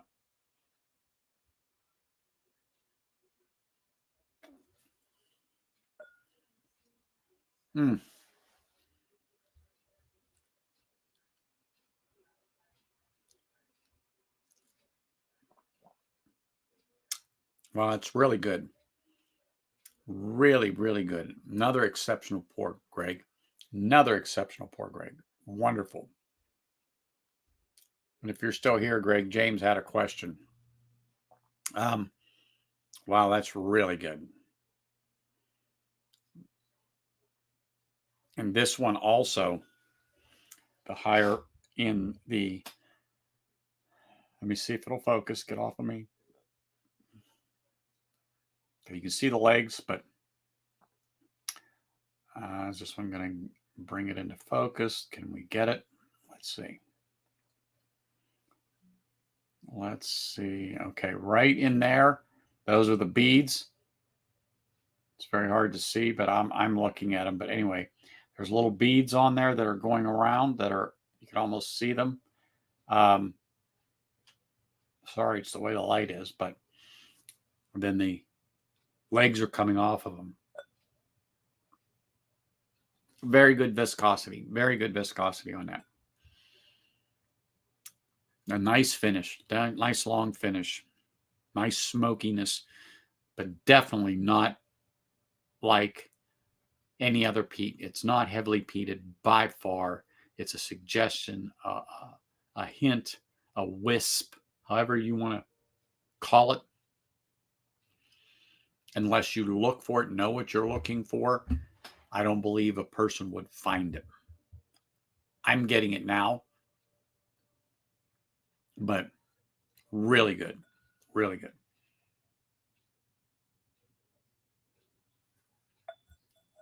Mm.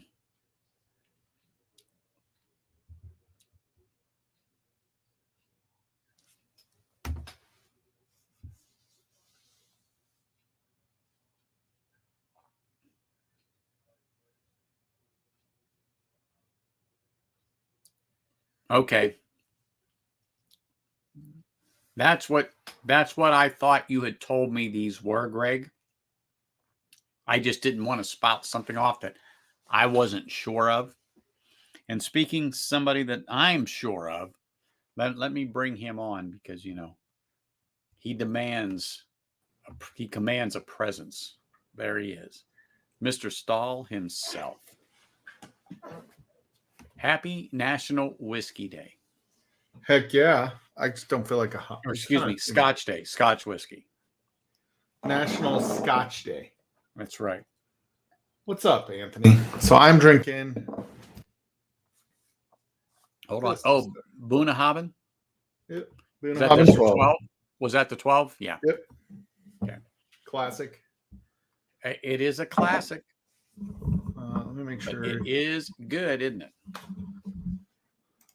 So if you've heard, I've been drinking the single cast series from Highland Park, and wow, phenomenal pours. Phenomenal. I don't pours. have any Highland Park. Are you waiting for Christmas? Because it's coming. No, I believe it. I have gotten some samples of Highland Park. I can't remember if Greg sent me one. I know that Will also sent me one as well. I think Greg McDonald sent me a Highland Park too, if I remember correctly. I need to start taking better notes of the samples I get. I took a few minutes and looked some things up earlier on it just so I know, but I tried to avoid the tasting notes because I didn't want to get any preconceived notions. I really tried to do that. But wow, fantastic pours. Fantastic pours, I could tell you. So let me see if I can bring this up here real quick. So this is, as you can see, how they come. This is the Florida cask one, or excuse me, the Gulf Coast one. Oh yeah. They come in I call them the burlap bag. Yeah. So like I said, I've seen them, but until I've had these, it's like, well, do you want to gamble the money on it? What if it's crap and da da da da da da da? And well, now that I know that, yeah, these are definitely hitters. There's no shitters in this bunch. But they're hard to find, right? Like they're not easy to find. There's a couple here. I just have to now go and see which ones they are. Well, I'm telling you, like a little over a month, Anthony, we can go looking around together. Well, that's true. That is true. As a matter of fact, 30, is it 37 days? I don't, is it that days? many? It's like, I don't know. Second. If Kristen Lilith are still on there, I'm sure she'll pop in and tell me. But they were here 31 earlier. days in August. So yeah, 37 days. I thought so. I thought so because she was like I said, once I last talked to her was last Sunday on my stream. Yeah, it's like 5 weeks from Friday. So Friday will be 35. So well, there you go. There you go.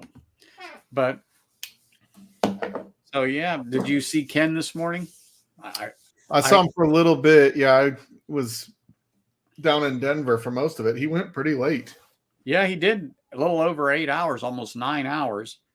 I popped on just a few minutes before his stream. I was at work. I just, left a comment and hit that like and all that stuff because I was already at work at 5 o'clock this morning. And I hit that my like time at 5:30. I hit that like so hard Simon tooted in his sleep. Well, hey, that whiskey in the West, I'm surprised it was he even up. Was he even up? I don't know. Mm-hmm. When I was on, he wasn't on. When I was watching, he wasn't on. I didn't get back to here till about 1:30 my time, and he was still going. Mm-hmm. Mm-hmm. Yeah, Chris, I cannot wait for the bear hugs from the Tatses and Lil. Greg. Oh, yeah, Greg. Absolutely. Greg McDonald, I got a B522 when I was in Utah.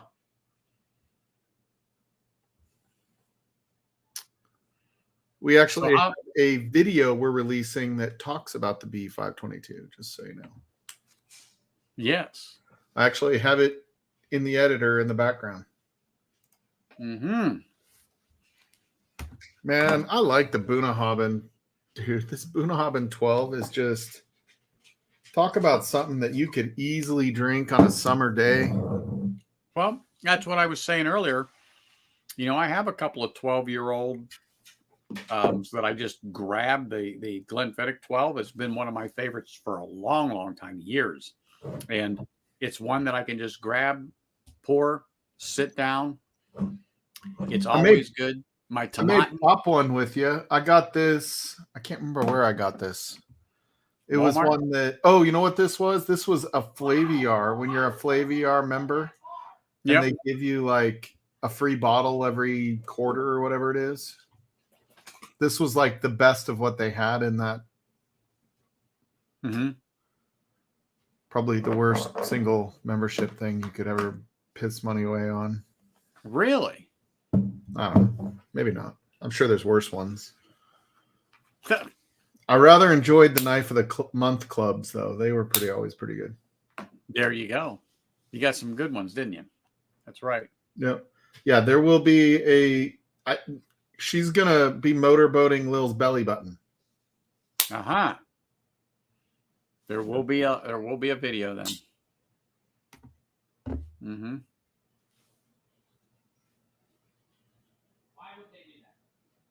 Yeah. So, Greg McDonald, I knew he sent me a Highland Park. I just couldn't remember which one it was. Hi. See, I have that one that you got. Yeah. That's what I have. Sorry, you can't see it, but it's there.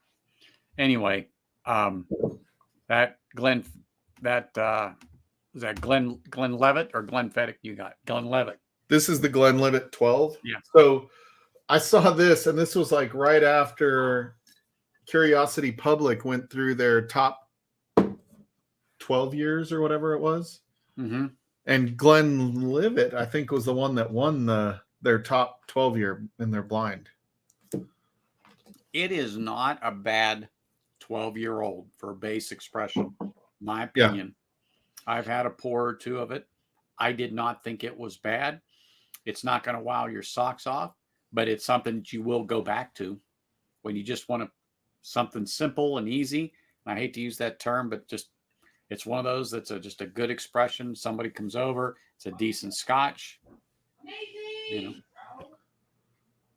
So hold on 1 second, Anthony. I need to go shut. I got to shut my kid up because he keeps screaming and it's irritating me. Hold on. I understand.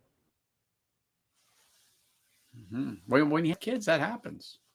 That's what happens. But yeah, this Gotch in the City is really good, Greg. Really good. Thank you.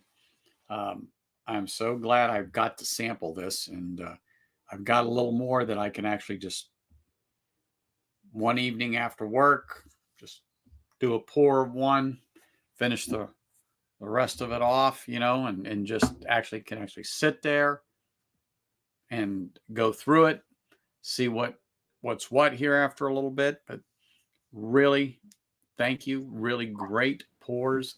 Definitely something that everyone's got to look for or keep on their radar when they can is the single cask series by Highland Park. It's definitely worth it. And so, like I said, if you were asking me, it would be A, C, and B as far as my ratings, as far as which order. And the A and C were very, very close. So the A was the Gulf Coast, and the C was the Scotch in the City that was in my glass. Very close. Very, very, very close. But I think the Gulf Coast just has a hair more viscosity, a hair more sweetness, and just something about it that I just love. So it was tough. It's almost flip that coin, heads or tails. But that one just inched it out by that much. But anyway, really good. Thank you, sir. Always appreciative. Greg McDonald, he's such a giver, man. That guy's. Oh, I never know when these people show up. They just show up, Mike, and next thing you know, here, Anthony, you got to try these. Boom, and that's it. And he's the kind of guy you want to send him samples, but then like Shane Long was showing his collection. Yeah. And I'm pretty sure there's nothing I've got he doesn't. No. Mm-mm. Well, he might not have that 12-year-old you just held up. Yeah, Glenlivet 12. Yeah. He's probably like, I don't touch that shit. He's like, that's a $45 bottle. I'll pass. Thank you, but no thank you, Mike. Hey, you know what? Like I've said this before. I says, we all have some bottles that some people would look at us and go, you drink that, and you laugh and go, yeah, I actually like it. So, that's right. Yeah, I have a bottle or two here of a few things that people would look at me and go, you drink that? Well, not like all the time, but I like it. He said he does have that one. I think Greg McDonald should jump on here. It's National Scotch Day. He's got more freaking scotch than Schlong has children. Wow. And a lot of bottles. That's a lot of bottles. That is a lot of bottles for sure. Mm-hmm. Yeah. Big Dick was in chat earlier. Oh, Schlong was? Today. What's that? Who was in chat? Big Vic. Oh, Big Vic? Yeah. Yeah, he was in chat earlier. He's never had a scotch. What? That's what he says. He's never had a scotch. Huh. I know. Look at the look on your face. It says it all. I know. It's like, what? God, I'll have to send him some Project 20 or like everyone else says, XXX. We need to just have like everybody send him a bunch of scotch samples. Well, if I send him one or two, you send him one or two. Yeah, like let's have him overloaded with scotch samples. I think that would be great. Then he doesn't have it. Then he doesn't. Yeah. That's a good idea. On the side, we'll start. Well, watch him. He's listening. But who knows? But yeah, we'll just people that we know. We'll do that. And he'll get these little things in the mail. What the heck is this? Here. You thought bourbon was an obsession. Yeah, I know, right? Hey, hold on one second, Anthony. My son's calling me. I just want to make sure everything's okay. Hold on. Okay, go ahead. Take care of it. But yeah. That's exactly what we're saying, Jack. He needs to have some scotch. Exactly. He needs to have some scotch. I can't believe he's not tried it. I mean, you got to start somewhere, right? Everybody says you have to start somewhere. So, yeah, I might have to get a couple of my sample bottles out and send that man a drop of scotch so he can experience nirvana here. I mean, he don't know what he's missing in some of these things, with the flavor and all that good stuff on there. Yeah, it's really good. Really good. That's for sure. So we're going to have to get him something there, but But again, yeah, thanks, Greg. These honestly are amazing, amazing, amazing pours, without a doubt. Amazing. Well, You at like least Johnny Red, Jack? at least you know better now. At least you know better now. I mean, I've got Johnny Walker here, Jack, but it's the 200th anniversary, the celebratory blend. Oh, that's the one with the fancy box, right? Oh no, Yeah, is that the fancy box? Let me help you. Oh yeah, there we go. Yeah, hold on. That's a It's good not looking. done. It's not done. Let me just. That's a good looking presentation. Yeah. The juice probably sucks, but Well, no, it does not. oh, is it Ken good? will tell you you are wrong, sir. You are wrong. Shame on you for saying such. Does And then the Ken other even one- know? How would he know? Does he ever drink scotch? No, not Ken. He just swills scotch. Yeah. And then Ooh, a green. this is something that is amazing. Do not hesitate on this if you see it. I get it around here for about $60 or less. Yep, $61. I can have it here tomorrow between 3 and 4 p.m. Mm-hmm. But so it has, they're all single malts. All of them are single malt scotch from Talisker, Linkwood, Correggamore, and Kalia. So it has a hint of smoke. It has the saltiness of Kalia. It has the maltiness and fragrance from Correggamore, and it gets the intense smoke flavor from Talisker. Oh, I like So it. it says right here on the label. I'm not gonna deny the love I have for Talisker. I got a Talisker Storm here on the bottom, and it is good. It I is only have good. the 18, and it is one of my favorite whiskeys in general. It is. It is. Once you get into the smokiness and the creaminess that peat can be, from your initial taste of going, yeah, iodine and Band-Aids, or what does Ben say? Band-Aids and hate. Uh-oh. Severe weather service alert. You know what? We got them, was it yesterday? But we got nothing. They're saying 3-inch size hail. At your place? That's what they're saying. It could be 3-inch size hail. Well, now you did it, by the way, Mike. Here he is. Bam. Oh, my goodness. There he is. That is one sexy mother. Yeah, that's what I say every time I get out of the shower. Hey, I think he's had a few. That's all I can say. That is all I'm going to say. See, look, Mike, hold on. Take a look. Yeah, I'm cracking it right now. That's a cute little one. I'm going to crack this one right now. I have to track for Michelle here in an hour. So, well, in case you came over, he wanted to be prepared with the good stuff. Yeah. He's like, I'll leave the Glenlivet 12 on the counter for Stahl in case he comes. He'll be like, ooh, pretty green. Exactly. Well, exactly. You don't have to worry about Shane drinking them because he's not big on scotch, No. Yeah. He just isn't. Well, what? There's people that you're either going to like it or you're not. And I got into it 30 years ago and then kind of got away from it. And then in the last 2 years, got back into bourbon. And when I couldn't really find the bourbons I wanted, I literally just turned around and go, look at all of this. And boom. I will say at least Shane knows how to pick barrels because he does. If it weren't for that, I don't know that we would have any reason to talk. No. That's right. Damn him. But yeah, I was over his place. When was it? Monday.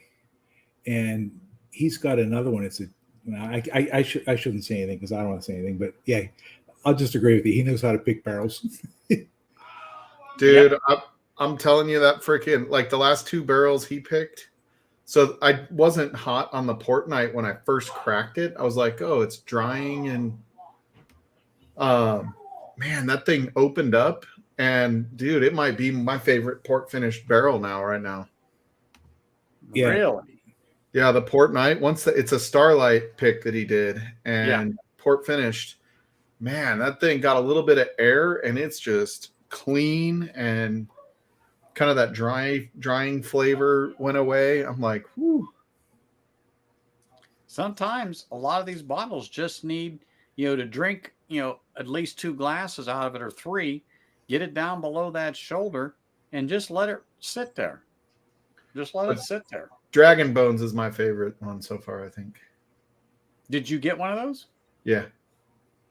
Well, I got 2, and then Adam confiscated one of them. So, so the channel gave it to him instead. I understand. He didn't get the box set one, did he? No. Neither of us got the box set one. Yeah. Now there was only 15 or 16 of them, something like that. I think there were 11. 15. Were there 15? I thought there were. How many, Greg? 15. 15. That's what I thought he said, but I slept since I last talked to Shane. So I don't know, but man, these honestly are phenomenal pours. Yeah, they're really good. That you dropped off, absolutely amazing. I am, beyond words. They were just so good. That Gulf Coast, though, that is the one that set the hook. The first one I got was the Scotch in the City, and I got that one online. I can't remember who the online place was. Then I got lucky with the other ones. Shane brought me some back from Florida, the 2 from Florida. And then I got one he brought back this past week, that Binny's one. I haven't opened that one yet, but it's kind of the same thing. It's like 65% ABV. Mm-hmm. And it's finished. I think it's 11 years, finished in like a sherry butt. So I haven't cracked it yet. I'm just saying that creaminess was unbelievable with that peat and that floral on that first one. And like I said, I kept saying that butterscotch, and I knew it wasn't butterscotch, but it was so buttery in general. That and for the high ABV, you don't get the ethanol or anything off them. No, I said that, and so I said on this for it's 64. I go it's 65.4 on the Scotch in the City. I go for these higher ABVs, you it's just not there. I mean, it's something else, and I have to interrupt this stream to bring the man, the myth, and the legend from down under. Oh, there he is. Bourbon down under. Hey, he just pulled himself up from under the table. Oh my God. Pretty much. Got a delivery. Well, hold on. What'd you get? Oh, you get some? There you go. Oh yeah. So this is the Loch Lomond from Roy Aquavite. Oh yeah. With the painting that Shayla did on the back.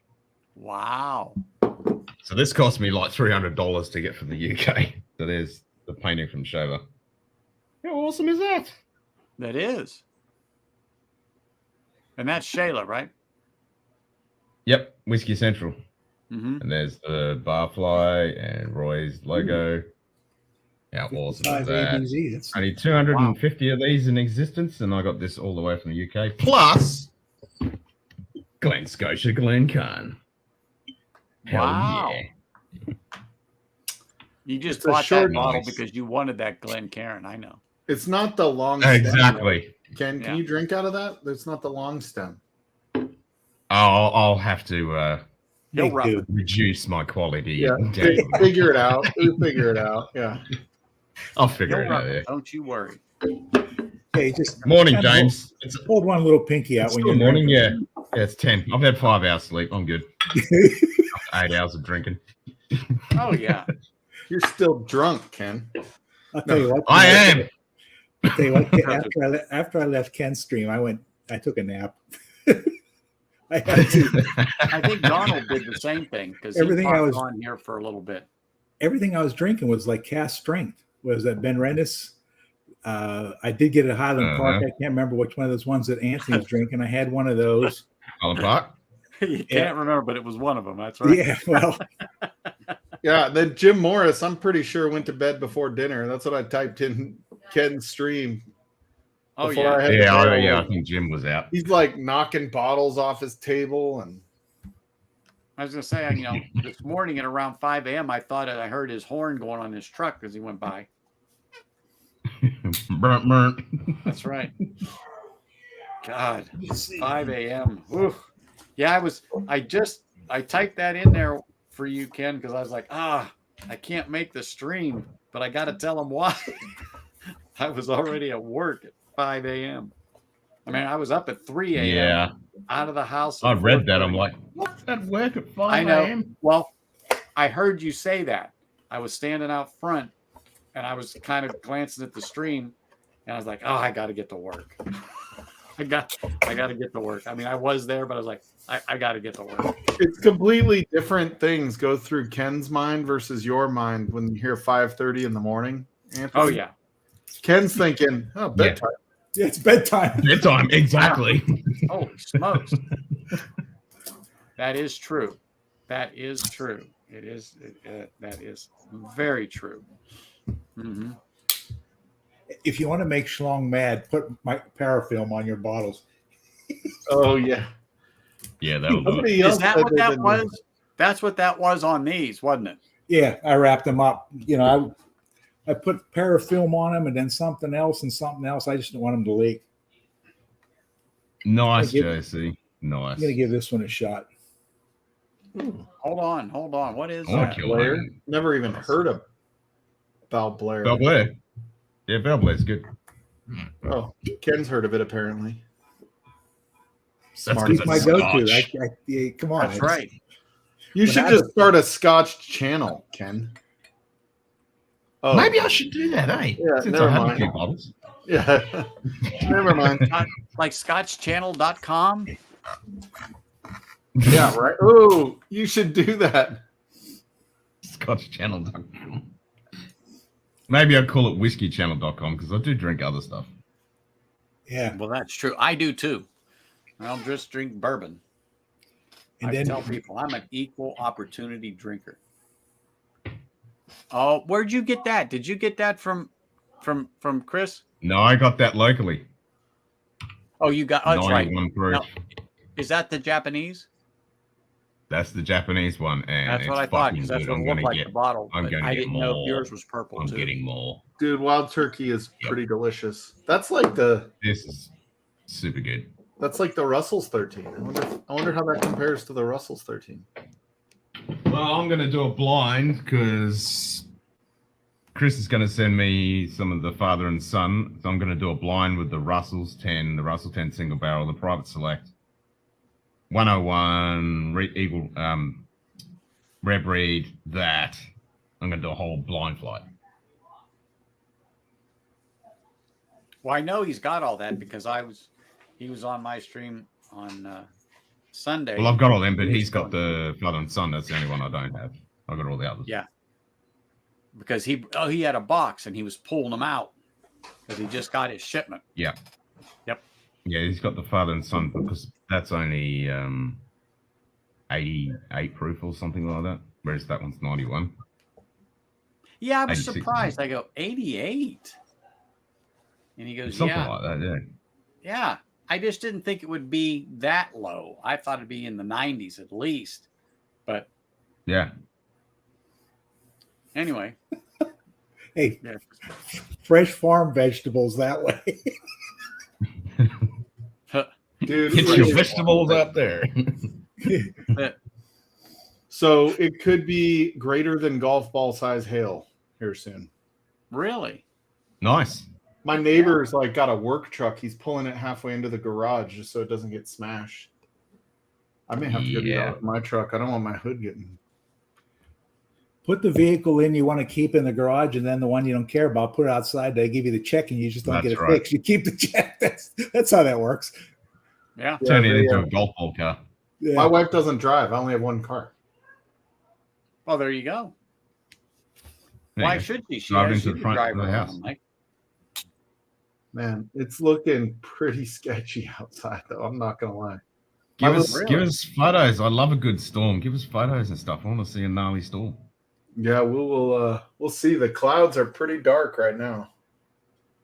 I don't know if you could see it. It's kind of Oh, there you go, Chris. Oh, Thanks. yeah, Yeah, there you 86 proof. Oh, yeah, there you go. That's gnarly. Nice. it's we not. had clouds. We had clouds like that today, but nothing happened. It's like the camera is lightening the clouds. Like that makes it look way whiter. Yeah. But yeah, we had really, really gray, dark, tall clouds today. Storm clouds. They were building. You could watch them just puffing up as it was coming over the mountain. You can. I get excited when I see 2 o'clock or so. You can start to worry if you see Elmira Gulch going down the street on her bicycle. Yeah. Exactly. Your house gets picked up and you wind up down by Ken's.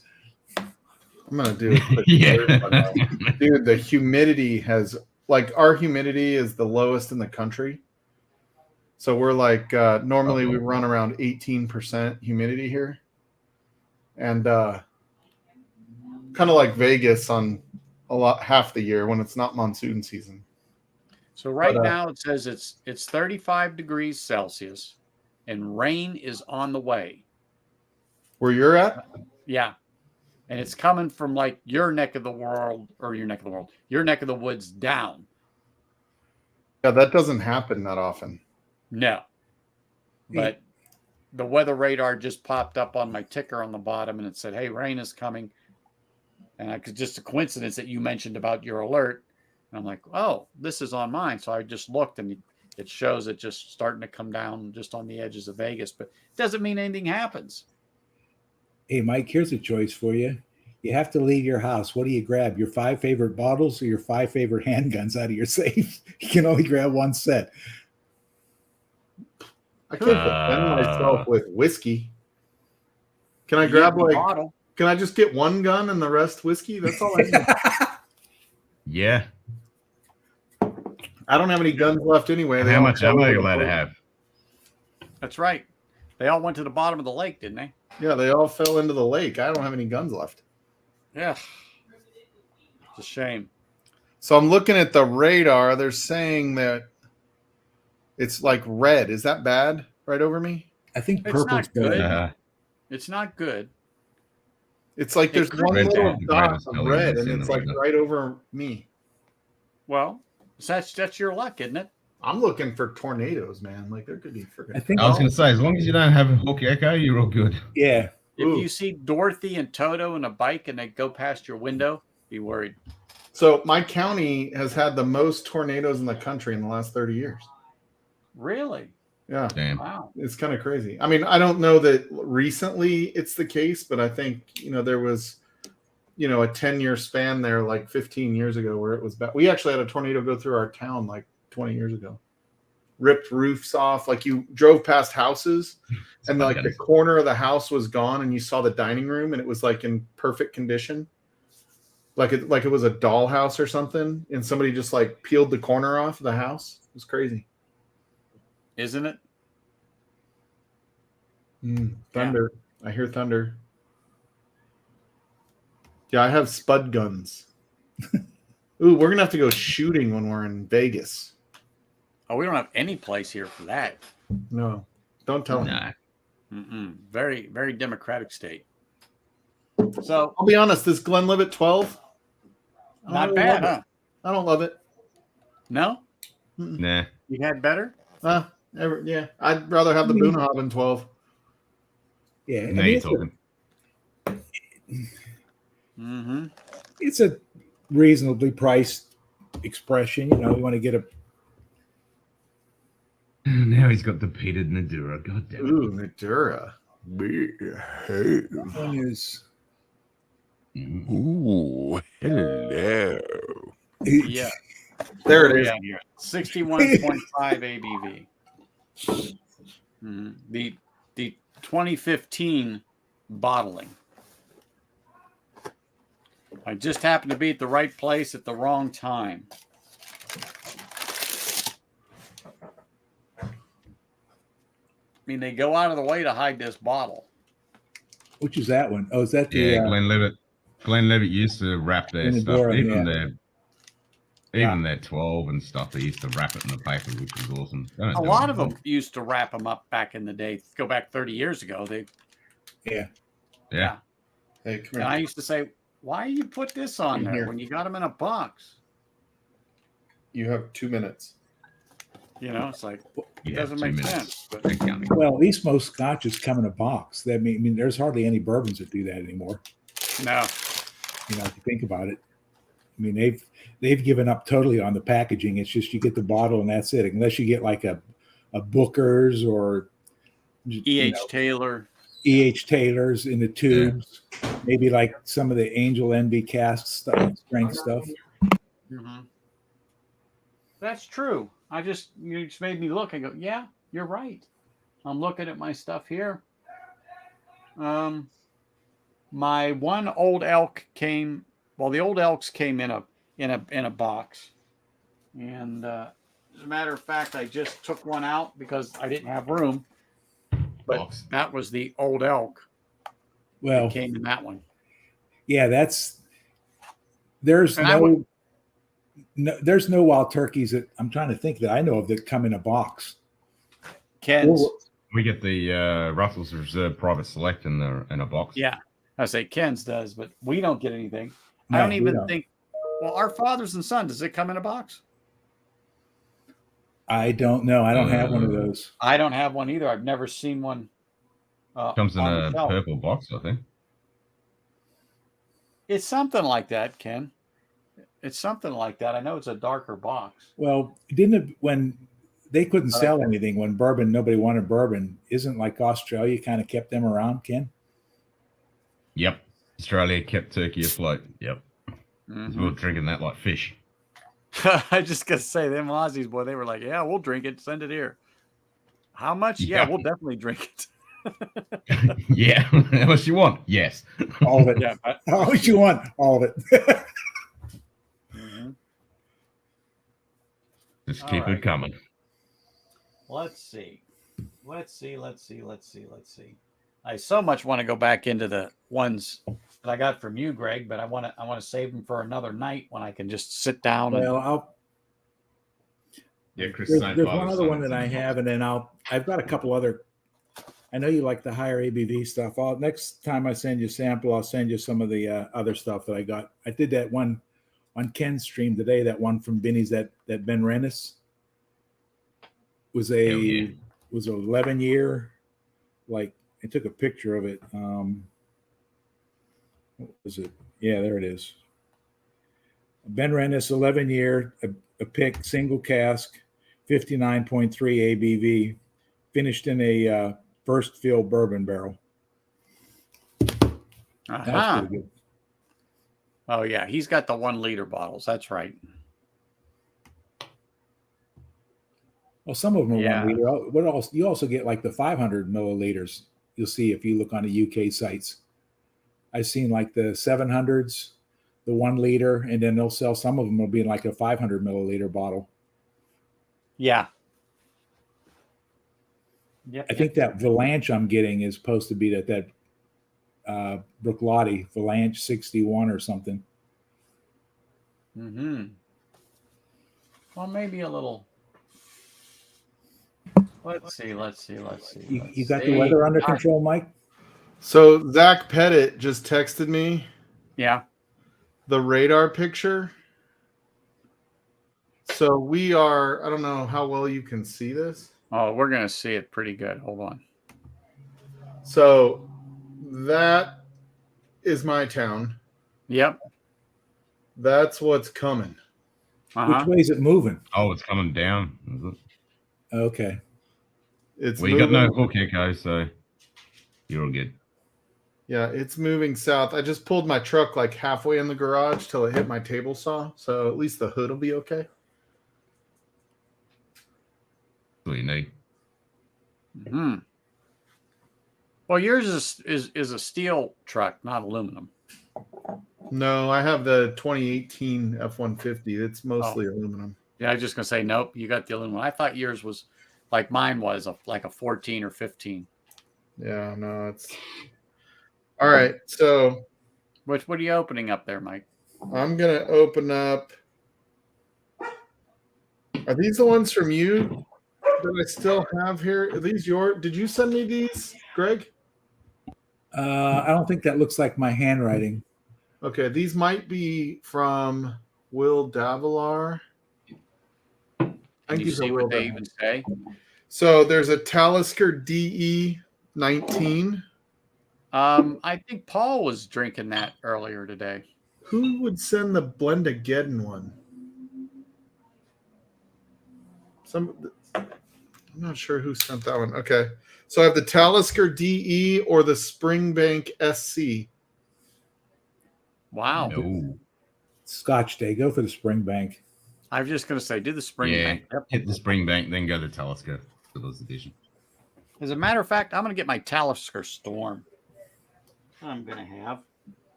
Oh, it's coming. And it's bringing hell with it. Pass through a second.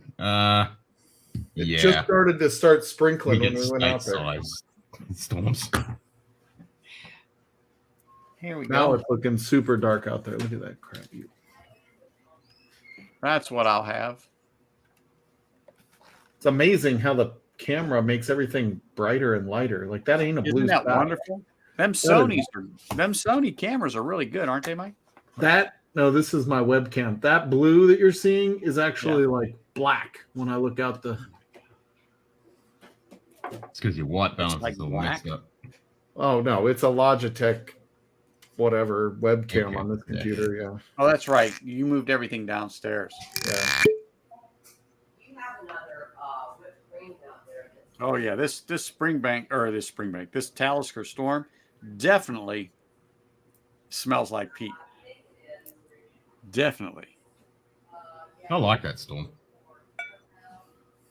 Have you tried that 57 North, Ken, at Talisker? No, I never got that one. Me neither. I was just curious.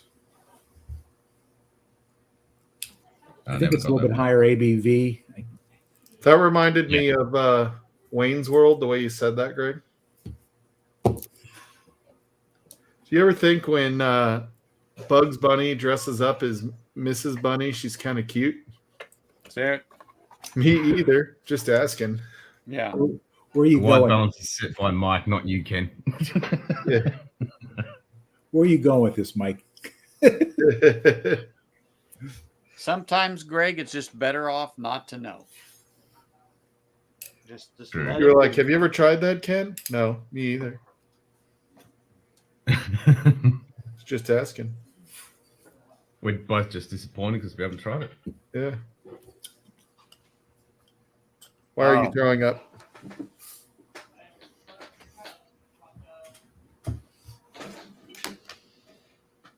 I don't know why they stopped at 45 or 45.4, I think it is ABV, or 45.6. Why don't they just make it a straight 46? No, because that's the latitude. I believe in drinking the entire sample. Well, you probably should. Did you drink everything I sent you, Mike? It's gone. All right. Double Greg? checking. Yeah, it's gone.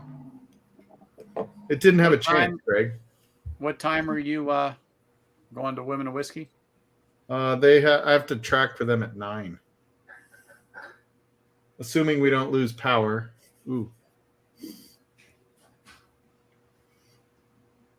That was a big old lightning bolt. Do you guys just wondering? It sounds like it's getting windy here. You guys I'd be out chasing that if it was lightning. Do you get lightning and thunder down there in Australia, Ken? Huh. Yeah. Haven't you seen my photography? I have. Yeah, that's why I said. My Yeah, lightning shots and shit. Yeah, I chased that shit. Yeah, Hanging out for a storm. Yeah, I think it was Will, James. That's what that was. Yeah, my wife just says the internet here may go out. She says, and I remember when I said it's getting windy. She said there's a bad storm coming in here. Mike's in Denver. He just got a warning and had to pull his truck in because they're going to get golf ball size hail. Oh, the wind, it's not raining, but the wind. I hear it. I thought they were pulling their trash can along. No, Okay. So it was windy a little bit ago, and then all of a sudden the wind just got like eerily Outside? quiet. Yeah, cooler, everything's going. Kind of creepy. Really? Wow, my wife says blowing the patio furniture off the thing here. You know, we've got a 6-foot high block wall all the way around. Oh, really? Yeah. Like I could hear something going on out there, but I thought it was my neighbor pulling his trash can through, and I'm like, it's not Friday. Wow. We get a threat of them about once every couple of years. We'll have like a tornado threat come through this area. So I was in North Carolina, I don't know, about 2.5 years ago when the hurricane came through. And I was in a training class in Raleigh, and it was like everybody was texting me, you need to get home like now.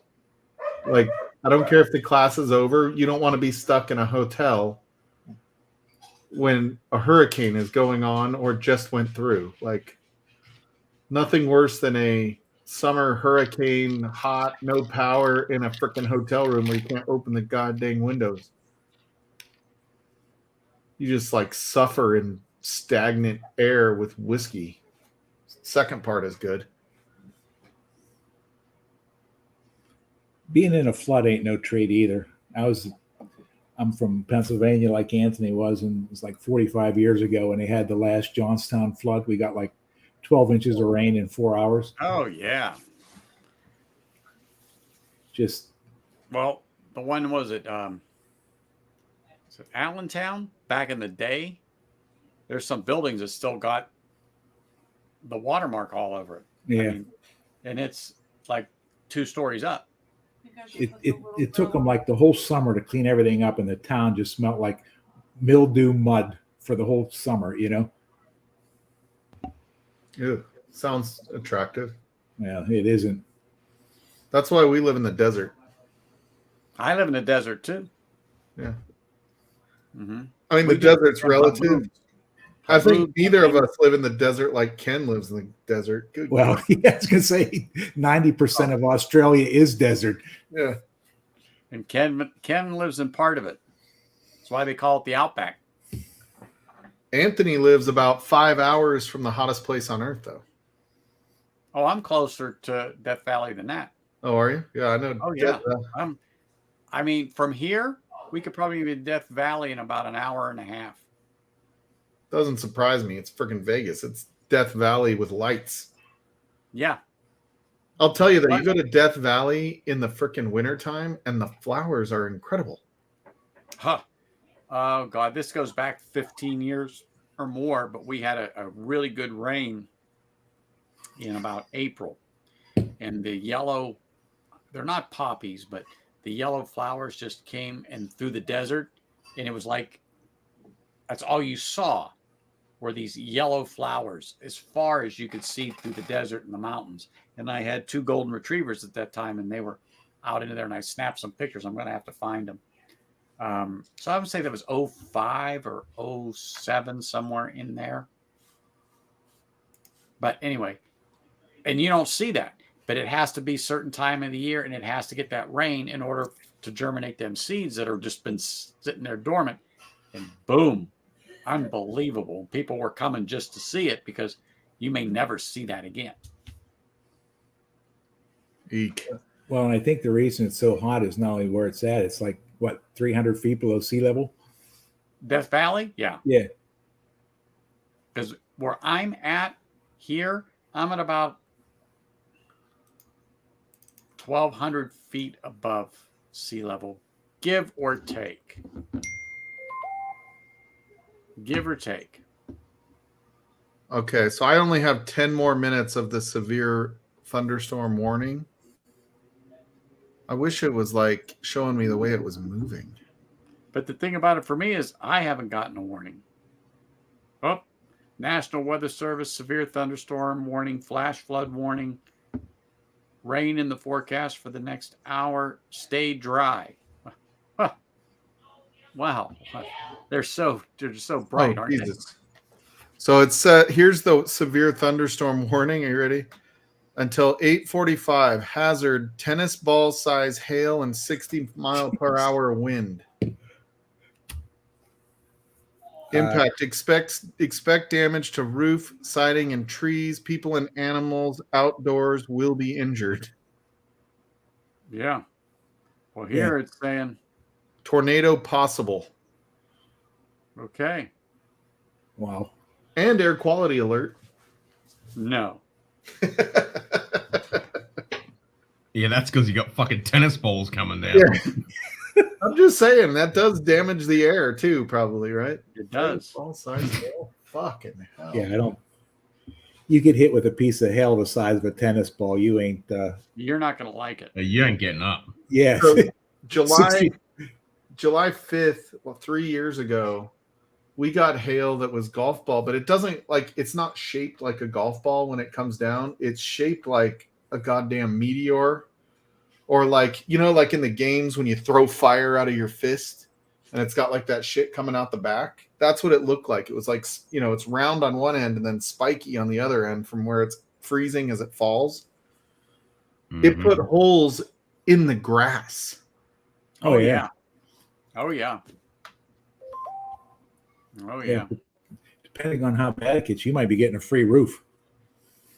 Yeah, it ain't free, dude. Deductibles are fucking expensive. Excuse me. Well, if it's like from a storm or something like that, we had one here about 12 years ago when we got that kind of hail, and I think they pretty much cover all of it, because I think if they declare it like a disaster, federal disaster area, I think that picks up the deductible, so you get pretty much covered.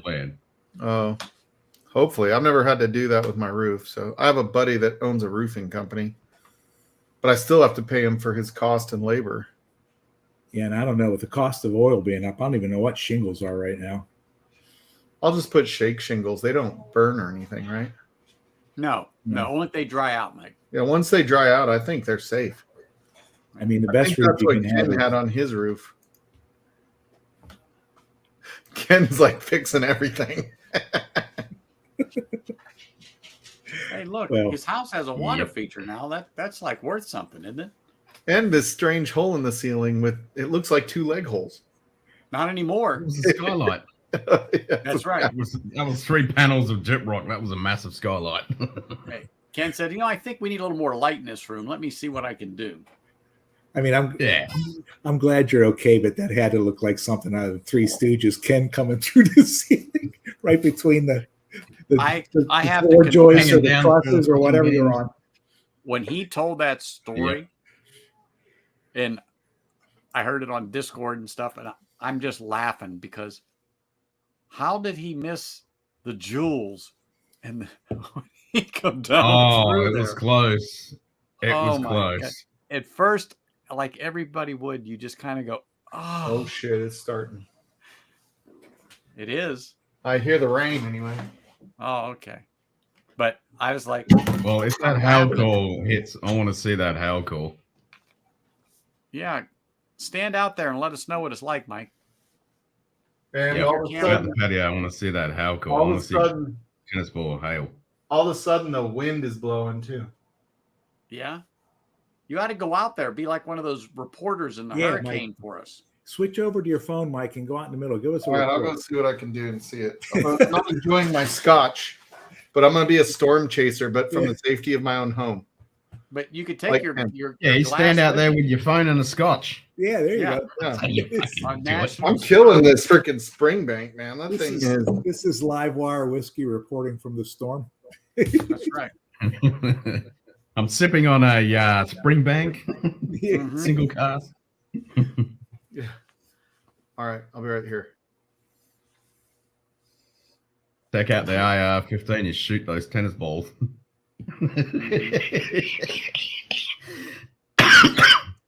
See what happens. Hold on. Here he comes.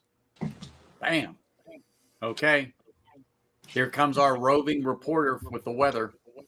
Oh, damn. Yep. The flags. I got to go take the flags down. Oh, wow. We're going to be entertained for a while here, people. Hey, remember to put the phone down if you stop off at the head. Yeah, you stay inside. Okay. Put this over here. It already blew my rocking chair over. Well, my wife said our lawn furniture, or our patio rather, was being blown around, and even the big coolers. Oh, it looks like it's going around us. It's over there now. Oh, wow. Look at that lightning. Ah,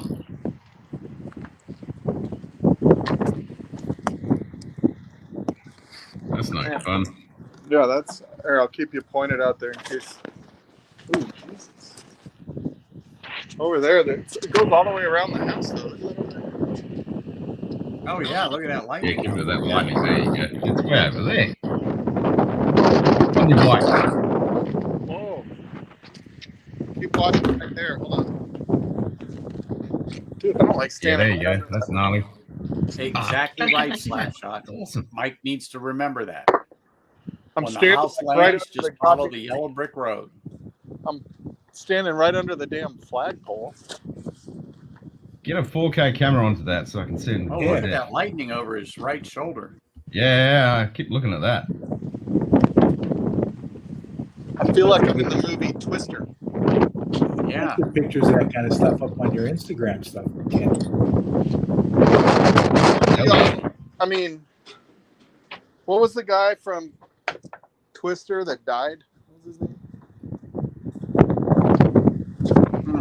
Yeah, it's that over there is pretty nasty, man. Yeah, I'd be heading straight towards that. I just got a freaking raindrop right in my eyeball. Ooh. What's the odds of that, huh? Yeah. Look at that. Hell yeah. This is where digital saves us a lot of money, Ken. We don't have to develop film. You're anymore. not wrong. Yeah, Now watch especially me if you've got one of those lightning triggers. Man, that over there almost looks like a funnel cloud. I don't know if you could see that. If your outdoor furniture used to be your indoor furniture, you might be a redneck. Or just That's a bad right. storm. It's like right over here. It almost looks like a funnel cloud. That's right.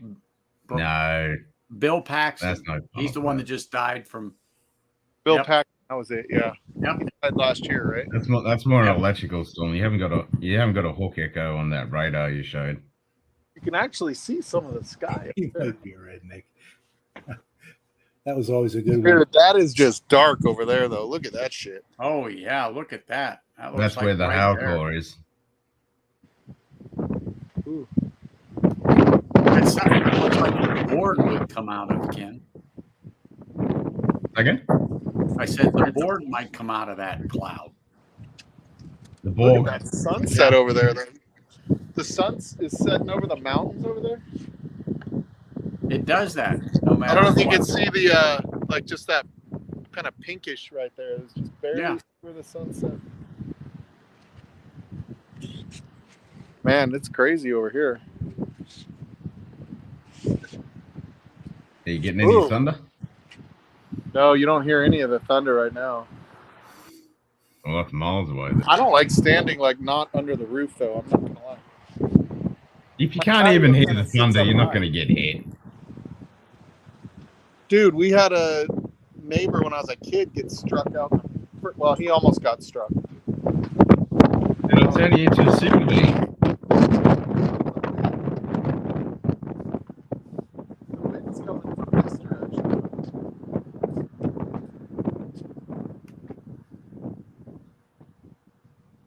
I'm hoping that dark shit goes around us. I'm going full screen. We're hoping it comes a little closer so we can see it better.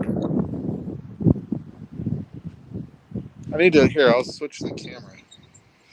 Does it let you do that on this thing? I don't know if you can do it.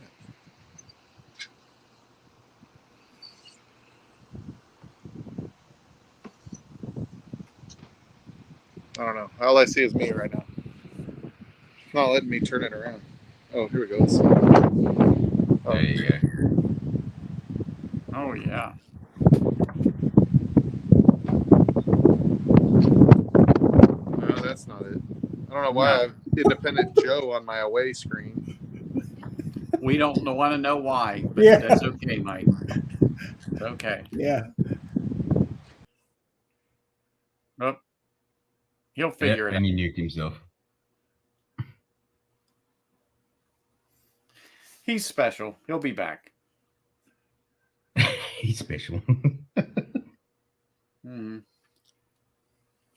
I'd be driving like a madman straight towards that shit. But yeah, it's really getting windy in here. There he is. I told you he'd be back. Yeah, we'll see if it gets any worse than this. If it kind of goes around us, we may just get a little rain. Because it looks like that black shit over there is probably the hail. Yeah, that'd be the hail call.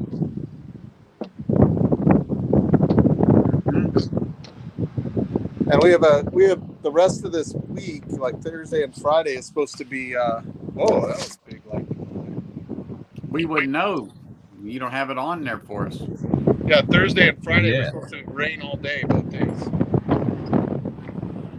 Yeah, that motherfucker's trying to get home with no top on his Jeep. Dumbass.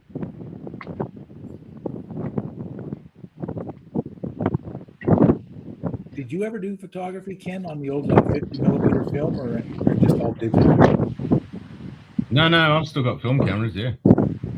Oh yeah, I do too. I have an old Leica. So my dad used to develop black and white films, so I grew up taking black and white and developing it. He had a dark room. Yeah, well, my bedroom when I was a wee lad was My dark. bedroom. Yeah, so right at end of my bed, I had big, massive bottles of developer pictures. I guess they still sell 35mm film, don't they? Oh yeah. Yeah, I've got some in the fridge. Yeah, it's hard to find right now. Actually, Kodak just has not kept up with, or not increased their production. And because the demand for 35mm has gone way up. It's surprising. Yeah, it's I've heard that too. Specifically when you get into like the Fuji professional 100 and so on and so forth, different grades, hard to find. Yeah, James, there was actually some storm chasers earlier on. Actually, just before I went to bed 5 hours ago, there were storm chasers out and about, so there's probably chasers out now.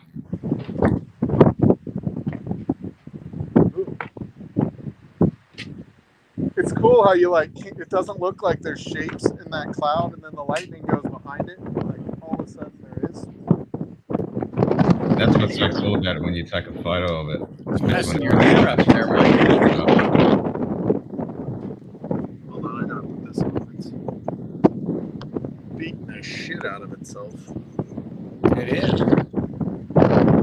Exactly, Ryan, exactly. That's one of the coolest memories that kids these days won't get to experience, putting a photographic paper into the developer and just watching that image appear. One of the best memories. Dude, or one of the worst memories when you go turn in that roll of film and you realize it was all shit. Yep. Oh yeah. You're like, oh shit. Oh yeah. I forgot part of the triangle. Yeah. Oh. Damn, it's like dark, man. It feels like that's like just missing us. That's relief. Mm-hmm.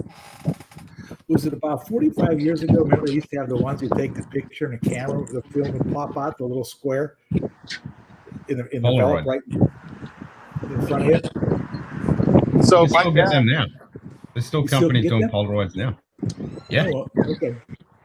So my dad worked for Kodak for 35 years. Come on, cheers. And he, I don't know if you remember when Kodak got sued by Polaroid because they came out with a camera that was kind of like the Polaroid camera. Polaroid. Yeah. I'll tell you, Instamatic. yeah, the Instamatic. Yeah, it's funny because like I heard all the stories and the politics of Kodak versus Fuji and all of those because I mean this was before digital. Obviously, yes. And Yeah. you know the laws and the taxation that happened when Kodak tried to sell film in Japan, which the U.S. was the biggest market for film and paper. and Japan was the second biggest, believe it or not. And it was taxed so heavily, they didn't want Kodak building plants in Japan or anything like that. And Fuji and Polaroid got to come to the US and basically build their plants tax-free. Damn. And so my dad was always bitching about how, US doesn't know how to take care of its companies, and because this town I live in was built on Kodak. So Kodak, Eastman Kodak, Colorado division. Well, so was Rochester, New York. Smarter Every Day just did a series where they went to their Kodak plant and they did the whole process from the beginning of doing the support material all the way up to the film. It's amazing how the layers, it's using laminar flow and everything to put the layers of the chemicals onto the support material, and like miles long drying poles that it goes down, and it's all suspended. It doesn't roll on anything. It's suspended using air, and oh man, it's so cool. So do you remember 110 film? Yeah. Those cartridges. So my dad had this whole thing. He had a guy that, I used to go to the plant over here. They had dark rooms everywhere where they made film and paper. And they talked about why 110 film was better than 35 millimeter. It's just 35 millimeter. Yeah, 35 millimeter was adopted by cameras that made it more professional. Yep. It was basically a little cartridge for 110 film. Yeah. Yeah. Well, and then they had special film that used to be able to get the slides. Remember the little squares? You had the slide viewer and stuff. There was a time when Kodak actually led the world in new patents, like every company. But too bad it had nothing to do with fucking digital, which was the future. Well, they really missed the boat on photo industry. I mean, well, but the cool thing about Kodak was they were the ones that put the ability to take an image. That was their whole goal as a company, was to take the ability to take any image and put it in the hands of the consumer. This was like way back when. Yep. If you look at way back when it started, before there was Polaroid or anything like that, it was a Kodak camera that was like the first, those disposable cameras. It was almost like the first one of those. You got a box with like 10 pictures in it. Yep. And then you would turn that whole box in. Yep. That's the box brownie. And that's where they're saying it's a Kodak moment.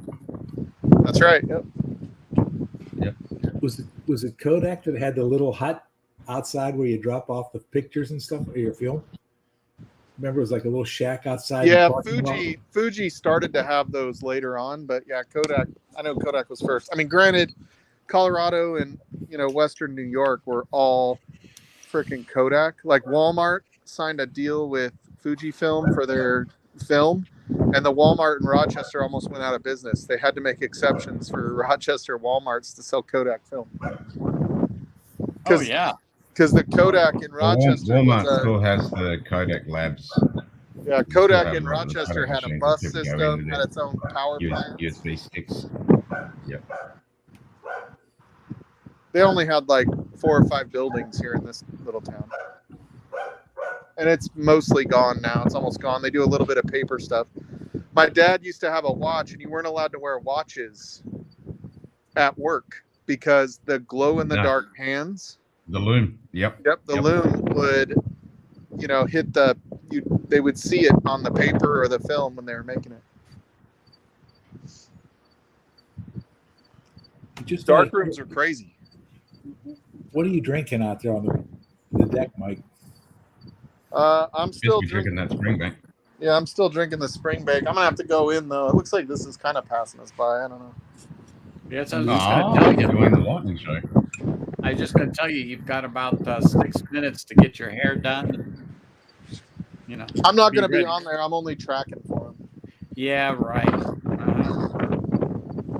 They don't let me. It's criminals and cocktails tonight, so it's gonna be busy. All right, Jack. You have a good night. Thanks for being in chat, man. Cheers.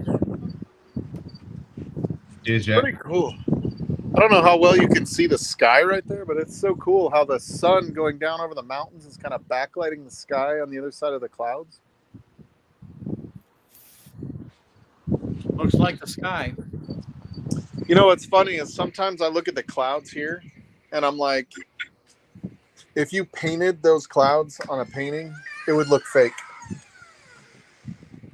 Come on, Jers. You know what I mean? Like just the way they look so fake sometimes here. Come on, let's see. That's how it goes, Bourbon. Oh, is Bourbon in here? Well, yeah.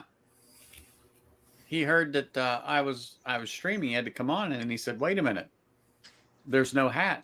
I said, "No, it's Scotch neophyte tonight."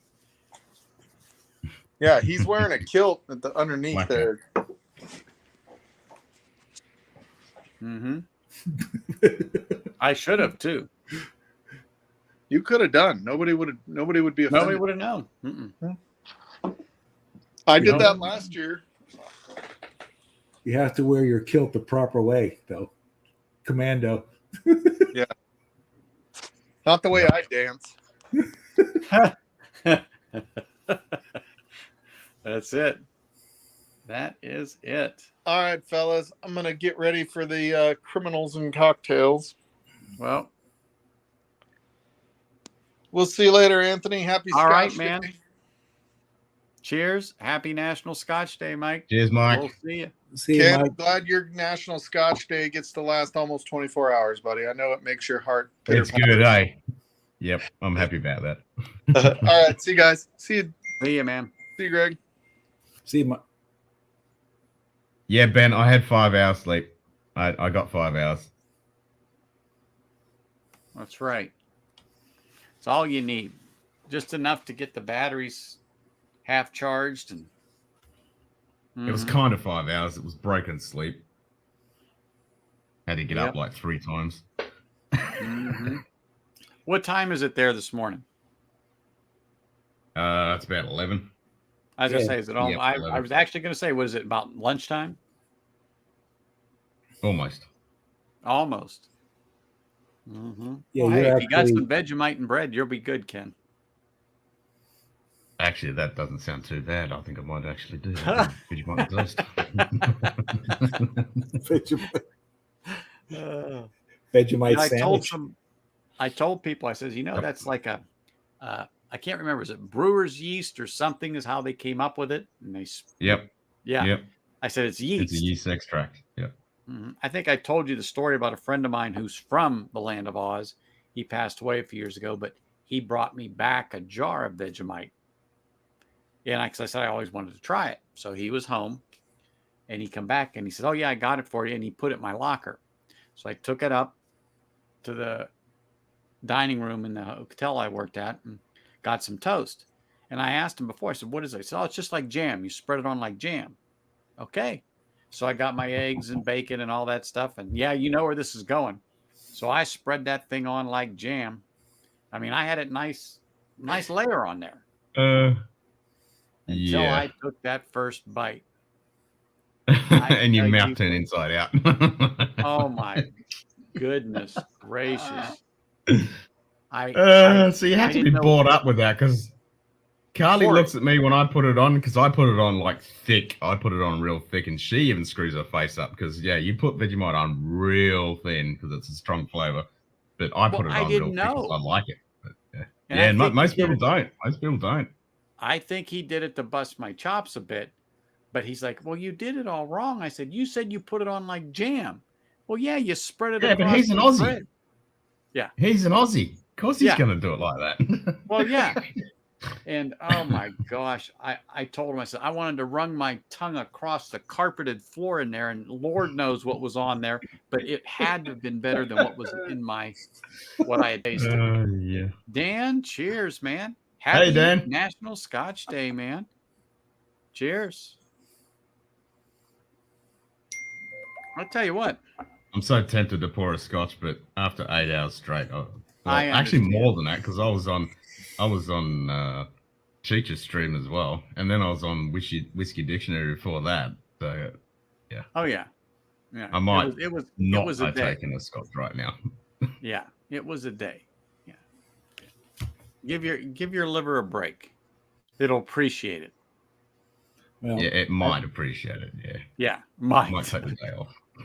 I've never had a Vegemite sandwich, and after the past 2 minutes conversation, I'm not sure I'm going to have a Vegemite sandwich. But you know, it's we funny. came from a land down under.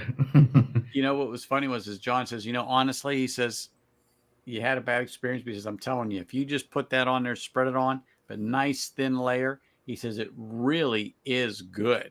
He says mixes with the butter. He says it's a nice flavor. He says you just did it wrong. And I laughed and I go, I will never do that again. Never. But it was a jar of Kraft Vegemite.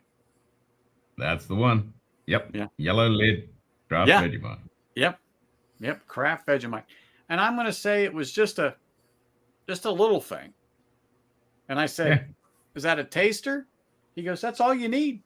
That's exactly what he said. That's all you need. It'll last you ages. I mean, we have big jars here because we eat it a lot, but yeah. Spread it on like jam. Okay. I did. I mean, we even get baked goods that are cooked with Vegemite. We get like a Vegemite scroll. It's like a cinnamon roll, but it's done with Vegemite instead. So it's delicious. Delicious. I could just, it's the look I could remember of like, what did I just do? Because you couldn't just spat it out all over the place. And that's what I wanted to I always laugh when I see people that have never had it before and they get it and they eat it with the tube or the jar and they get a big spoonful and then just shove it in their mouth. And I just wait for their reaction of their face to turn inside out. It's a few second delay because it's like, what did I just do? And it's like, I think I'm going to regret this. And then it hits you. It makes me shiver a bit to this day thinking about that again. Because, my gosh. They think Vegemite is Australian for litter box. I can't. I honestly can't. How do I say this? I really can't describe it other than it was just a bad experience. I can't tell you the taste. Sorry, but it was like, I didn't eat breakfast. I couldn't. Nah, you were done. Milk you cured yourself by putting it on like jam. Well, he did. He may have said light in his defense. Spread it on like jam. Just put it on your toast. And he's what he said. He said it's real good. I could still see him. And I'm holding this jar. Okay. I certainly wouldn't say jam because the way I put jam on toast is like half a jar. But well. Exactly. I mean, but like I said, I didn't know. And so I just did what he said and I spread it on there and it was like, boo. Yeah. I paid for it. I think I'm going to have to go get some Vegemite and toast. Well, there you go. Now you know what you're going to have. Mm-hmm. Yep. Yeah. Once that taste gets in there you go. But anywho, well, I'm going to end it here because I got to be up at 3 a.m. because I got to be at work at 5. And I just want to, thank everybody, particularly Greg, for this delicious, delicious treats. Honestly. Ken, I've really got your great samples. I just got to figure out how we're getting them there. But I'm dead serious. We're going to find a kangaroo somehow. Yeah. Yeah, they got kangaroos that go over there. Yeah. But if I put a few in a bag, maybe Shane can give them to Chris and Lil. I don't know what. Beard oil. Do they like? No, it's the shipping. Yeah, I mean, if they're coming to Vegas, can they bring them back in their suitcase or no? They can bring back so much, and I don't know what they're already bringing back. Because it sounds like they're going to need 3 planes worth of stuff. You pick up your suitcase and it sounds like a bunch of bottles rattling together. And it is. Mm-hmm. What's that? I'll tell them it is. It's my underwear. What do you think it sounds like? That's right. It's Well, my chastity belt clinging in there. I not got to wearing figure it. something out. But I mean, once in a while, you know, Ken gets one through them. Once in a great while. Yeah. Mm-hmm. Well, you said more. Isn't it the import tax or the fee that you got to pay to bring that Yeah. stuff? Oh, If it gets caught, it's with the tax and stuff like that. Loch Lomond bottle cost me $300 by the time shipping and taxes. Because of alcohol volume in it? Oh no, just because it's alcohol. Yeah. Okay. yeah. We pay 98% tax per liter of alcohol. So if the bottle costs $100, you got to pay $98 in tax? More than that. Oh yeah. They really. I mean, I think it was him, like 50 or something pounds for that bottle of Loch Lomond. It cost me, get to my door today, it cost me $300. Oh my God. Yep. I mean, when they see Ken come, they just roll the barrel out, and he just knows to roll right over it. Just lean over. Yeah. And they commenced to pounding him with barbed wire, he said. Is it like barbed wire? Mm-hmm. Is it like the spirits people in Australia that do this, you know, in with the government so they don't bring in whiskey? Government. It's the government. Australian government. Yeah. It's a national tax. It's daylight robbery. It really is. Oh, and because that's what's ruining the whiskey industry here in Australia, because every drop of alcohol that's produced gets taxed. Whether it's imported, produced, manufactured, or whatever, it doesn't matter. Did it always used to be like that? Oh, it's always been pretty bad. I mean, it's got worse. Like the last couple of decades, it's gone ridiculous.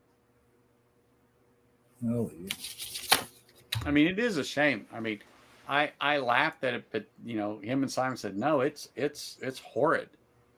It's absolutely horrid. Yep. Like to get that bottle of Powers John Lane and the bottle of no, wait a minute, not the Powers John Lane. That was from the UK. That cost me like $400 as well. But to get that bottle of Maker's Cask Strength and the Emerald Giant, that cost me like $400. 2 bottles. And the Emerald Giant's like 36 I was just going to say, US. My wife was, when she was in Florida a week ago, $25 for Emerald Giant. Yep, that cost me $400 for those 2 bottles. And that was tax. Yeah, that was all tax. Mm-hmm. Tax and shipping. Wow.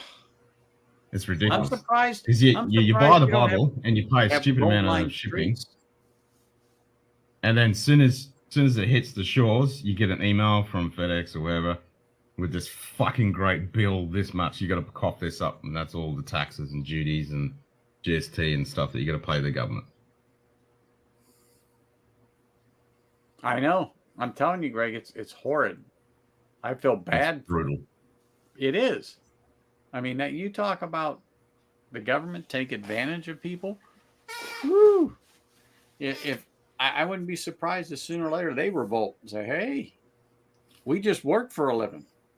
We're not politicians." And Australia has one of the highest alcohol taxes, illegal drug taxes, and our tobacco. One cigar, which costs you about $12 in the States, cost me about $50. One cigar. It's worse than the mob. The mob doesn't even skim that much. Yep. Yeah. Put it this way, if I got caught with tobacco plant, I would go for a long time in jail. I could kill 5 people and get less than if I got caught with one tobacco plant. Oh, yeah. Honestly, it just, somebody like Reagan, it absolutely is mind-boggling, but absolutely is ridiculous and makes no sense. I mean, we all pay our taxes. We're not getting out of that. But what they do to you guys down there, oh, holy crap. Well, if you look too, I mean, California is a screwed up state, but at least they stay out of the alcohol, business. They don't tax it. And if everything's readily available there. So, yeah. Well, they figured they got to give people something to ease the pain of what they're going through as far as their politics. Oh, it's readily available. We have alcohol stores everywhere. I mean, I can literally go to 10 stores, within an hour. It's easy. The problem is they go, yeah, you can buy alcohol. Yeah. Give us lots of money. Yeah. And they got their local politician going, thank you very much, Mr. Lawson. Thank you very much. Thank you. Yeah. No, the local government doesn't get to see any of that. That's all national. They don't get a percentage because it was bought in the town you live in or something like that. Wow. Nah. Wow. You never see the numbers of what happens with tobacco tax and alcohol tax. You never see what happens. They pocket it all. That's terrible. They do a tiny little bit of anti-alcohol and anti-tobacco campaign, on media. Yeah. Tiny little bit, like 0.1% of the takings they make, and the rest they just pocket it. I mean, they banned this shit. They banned vaping. They made it illegal. I got to have a doctor's certificate if I want to buy a nicotine vape juice. I have to have a doctor's certificate now. It's illegal to sell it. It's illegal to possess it. It's illegal to buy it. But I can go buy a carton of smokes and give the government 90% of the money. You had more freedom when England was running the place. Yeah. Ridiculous.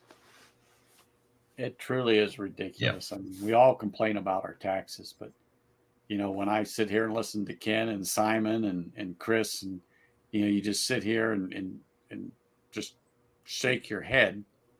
But James Morgan, they're in the same boat in the UK. They get taxed on stuff like that, but I don't think it is as dear as Ken. Nothing like what we pay. But I know they pay a good bit for alcohol too. Yeah, because I think they have a tax on percentage. James any day. Yeah, I'll swap with James any day. I'll swap with anybody. Yeah. I mean, the only one I might. Actually, I'd swap with Donald too because we're in the same boat. He gets taxed to. Oh, they get walloped in Canada. We're in the same boat. Yeah, we're in the same boat. But the downside with Donald is he can't import alcohol in. I can gladly import it in. I can easily. Yeah, they don't care. You're going to make $100 on a bottle. Yeah, fine, no worries. Just bend over this barrel con, sir. Yeah, please. You've done it many times before, Ken. Come on. Yeah, you know the drill. You know the drill, Ken. Bend over. That's right. We'll hold your wallet for you. JD doesn't seem to have much problem getting it, does he? Not where he is. Not in Poland. No, the stuff that JD sent me didn't get caught. Yeah. So the problem is if you buy it from a legit store, it goes through all the proper channels, and so that's where you get shafted. But JD sent it, and he just labeled it glassware and whatever, and it just went straight through. But if it does get seized, like even Schlong sent me some samples. He was the first one to send samples. It cost him a shitload, plus it took ages to get here. That got opened by Customs, Border Control, and they put a tag in it saying they'd inspected it, but they never charged me for the alcohol. They probably thought it was too much of a hassle, just a few samples. But if you sent a couple of bottles, it's just running the gauntlet. So far, touch wood, I've been lucky that I haven't been hit. But if they do hit you, they'll happily say, "Yeah, you're trying to import alcohol. Bend over and spread it, and then you can have your alcohol." That's right. No lube, nothing. Just no lube, no nothing. Just barbed wire, melting, little sand in glass. I guess it's safe. Hydrochloric acid. Yeah. I guess it's safe to say, Ken, that they don't even have the goddamn common courtesy to give you a reach around either one there. No. Yep, you got no reach around whatsoever. You are not getting nothing out of that. You get bent over and booted out the door. See you fucking later. Come back next time. That's right. Thank you for shopping. Mm-hmm. Yep. Thank you for shopping. That's for sure. No, they don't miss their pound of flesh, the bastards. Like I say, that Loch Lomond just cost me $300. Yeah, I mean, but I do like Shayla's picture. Oh, I had to have it. I mean, it's Roy's thing. It's it's got Shayla's picture on it. It's awesome. I don't know. Did you see it earlier, Greg? Yeah. Oh, okay. But it's like what, nice. 57 ABV or something like that. Yeah, 54.9. And that picture that Charlie did, that's awesome. Look at that. You see, the only thing Loch Lomond that they have around here, and I don't even know if it's any good, is that thing that comes in the British Open box. I don't know if that's any good or not. Loch Lomond is good. Loch Lomond is good stuff. I like Loch Lomond. They make good stuff. And this is the new labeling, of course. This is one. But yeah, there's only 250 bottles of this in existence, and me in Australia got one. And there's another person who knows very, very well the pains of buying alcohol. Yeah. That's all you had to say. That's why I came in. I came in just to give you some immoral support, Ken, context over our pain, our shared pain. Thanks, brother. Especially since one the bottle, tax, $300. especially since the tax went up again at the beginning of July. Yep. Well, how can it go up when it's almost 100% as it is? Well, it's down 90. It's down $94 per alcoholic liter, I think. Yep. Down, did you say? No, it's now up to $94 per alcoholic liter. Import excise. So you're talking at least $31 roughly for an 80 proof import duty. Yep. And then you got the 5% import. You got about $31 of alcohol excise. You've then got the 5% import duty, and then you got 10% GST on top of it. On top of everything. Yeah. That's what I mean. When the shipping and everything was brutal on this, which I knew it would be, but this cost me $125 in taxes and duties. Do you get that over from your UK address? From the UK, yeah. No, directly. They shipped it. Oh, okay.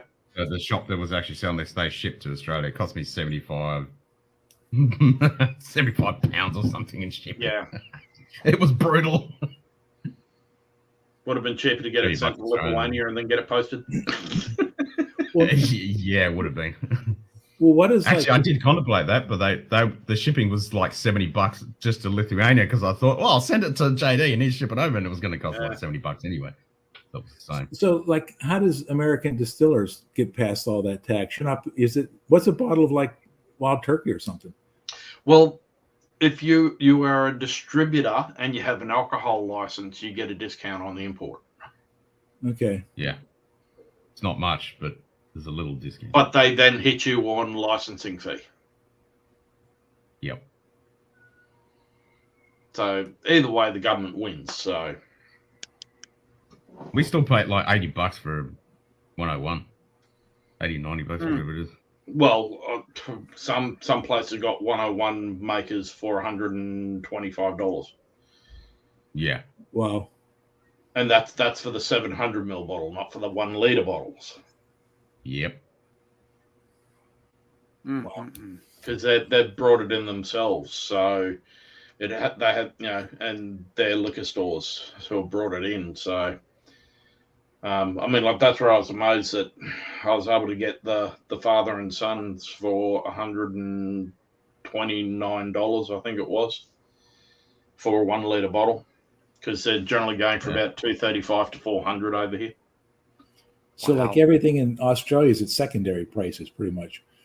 Yeah, relative. That's our MSRP. Yeah. When That's when not you our consider, secondary. you consider that Stag Junior goes for $300 to $350 a bottle. And they're still on batch 11. I mean, isn't just bog standard watered down Buffalo Traces like fucking 60, $70? Well, an 80 proof BT is general retail was around about $59 Australian. Yeah, now it's gone up to like That's 60, 80 70. proof, not 90 proof. We get the watered down version. 80 proof. If it's any consolation, which it's probably not, is you're not going to find a Stag Junior around here for less than $300 because they're so hard to get, and the only way is you get them on secondary. And yeah, I look on the auction sites or even the people that have them, the online stores that'll ship. You're not going to sniff one for less than $280 or $90. No, and that's because everybody over there now in the retail side of things is going, why are we letting the secondary market make all the profit? Yeah. Yep. So that, and I do not blame the stores at all. It's sort of like, no. If I would rather the store make the money who I'm looking after than somebody who goes in, buys a case of it and then gets it all onto just to put it on the secondary market. I would rather look after my local store because they'd look, you know that they're rough. If you're looking after them, they're going to in some ways look after you down the track. Well, like North Carolina, what I'm in is a control state. So, the prices are set. Now they may vary, different prices vary a little bit from different control states, but South Carolina is right next door. So there's maybe about a 10 or 12% premium. If it's a $40 bottle here, they may charge like $44 or something like that. Yeah. But what's frustrating for them is the place that Shane and I go, like a guy got a antique 107 bottle in, a barrel like 3 or 4 weeks ago. And he was selling them. I think he got maybe 120 bottles out of the barrel. So he's selling them for like, I don't know, it was like $70 or $80 for the bottle. And I think that normally that retails for maybe around 50 or 60. Yep. But the guy that me and Shane know, he looked on like a Facebook page, like 2 hours later, someone's selling it for like $170 or $80. And the guy at the store's going, Christ, their margin on the bottle's more than I'm making. Well, what he's making. Yeah, exactly. Yeah. Mm-hmm. He says, I'm making $30 on a bottle and they're making $100. Yeah. And people are buying it. And that's part of the problem too, is because people with bourbon, they just spend goofy money on this stuff. And that's where the secondary market took a big hit over here, because liquor licensing started hammering eBay for all these bottles being sold on eBay. So this was ridiculous. When I bought this and I walked out of the store because I won a chance to buy it. Anyway, people were offering. You don't want to know what that is wholesale. Double what I paid for it. And this is normally about let's just say $100 bottle. Our wholesale over here at the distributor, who is Sazerac, is $460. I was offered $300 for this. Yeah. As I was walking out, and I would have got my money back easily. The retail price for that over here is about $650 to $690. Isn't that ridiculous? Because the shops make 100% on it. Oh, yeah. The one local store had the 15. They had a really nice lottery this past Christmas, so they had like, I think 1 or 2 bottles of the Pappy 15, which is, I think that's like what, 104, 107 proof, something like that. Yes. The 15. Yeah. And, I put my name, I didn't win anything, but I was really tempted I wouldn't have flipped it, but I would have traded it for something. Because if someone's going to give you like an old Carter and maybe, or an old Carter and like a 4 Roses limited edition or something, I would have traded it, because it's probably the 15 they're probably selling for $1,000, $1,200 over here. Yes, they are. On and secondary. I had the 15 in my hand when I picked that one up. the guy behind me, because I was the first, literally out of 300 or 400 people there, they drew my ticket first. So I had first pick out of allocated bottles. There must have been 60 of them there. And I grabbed the 15 and I grabbed the 10. The other guy that was basically the second ticket drawn, he said, "Have you decided?" I said, "I'm not sure if I want the 15 or the 10. I says, "I came in here and I said, I just want the 10. If I can win that, I'd be fine." And he said, "Well, the 15 is better. It's this, it's that, and da da da da." And I said, "Yeah," but I said, "You know what? I really just wanted the 10, and that's what I came for." And I said to him, "So you're looking for the 15?" He goes, "Yeah." And I turned around, I handed him the 15. I said, "Well, here you go." And he said, "Are you serious?" I go, "Yep. This is all I said I wanted. I got it. I believe in karma. It'll come around someday." And that was that. And how much was the 15? Do you recall? You know what? No, that was back in, that was a few months ago. Shoot. I'm Did going to say, you see Whiskey Hunt released the B-Tax yesterday, Ken? They were gone in 7.5 minutes. Oh, Jesus. No, I didn't even see it.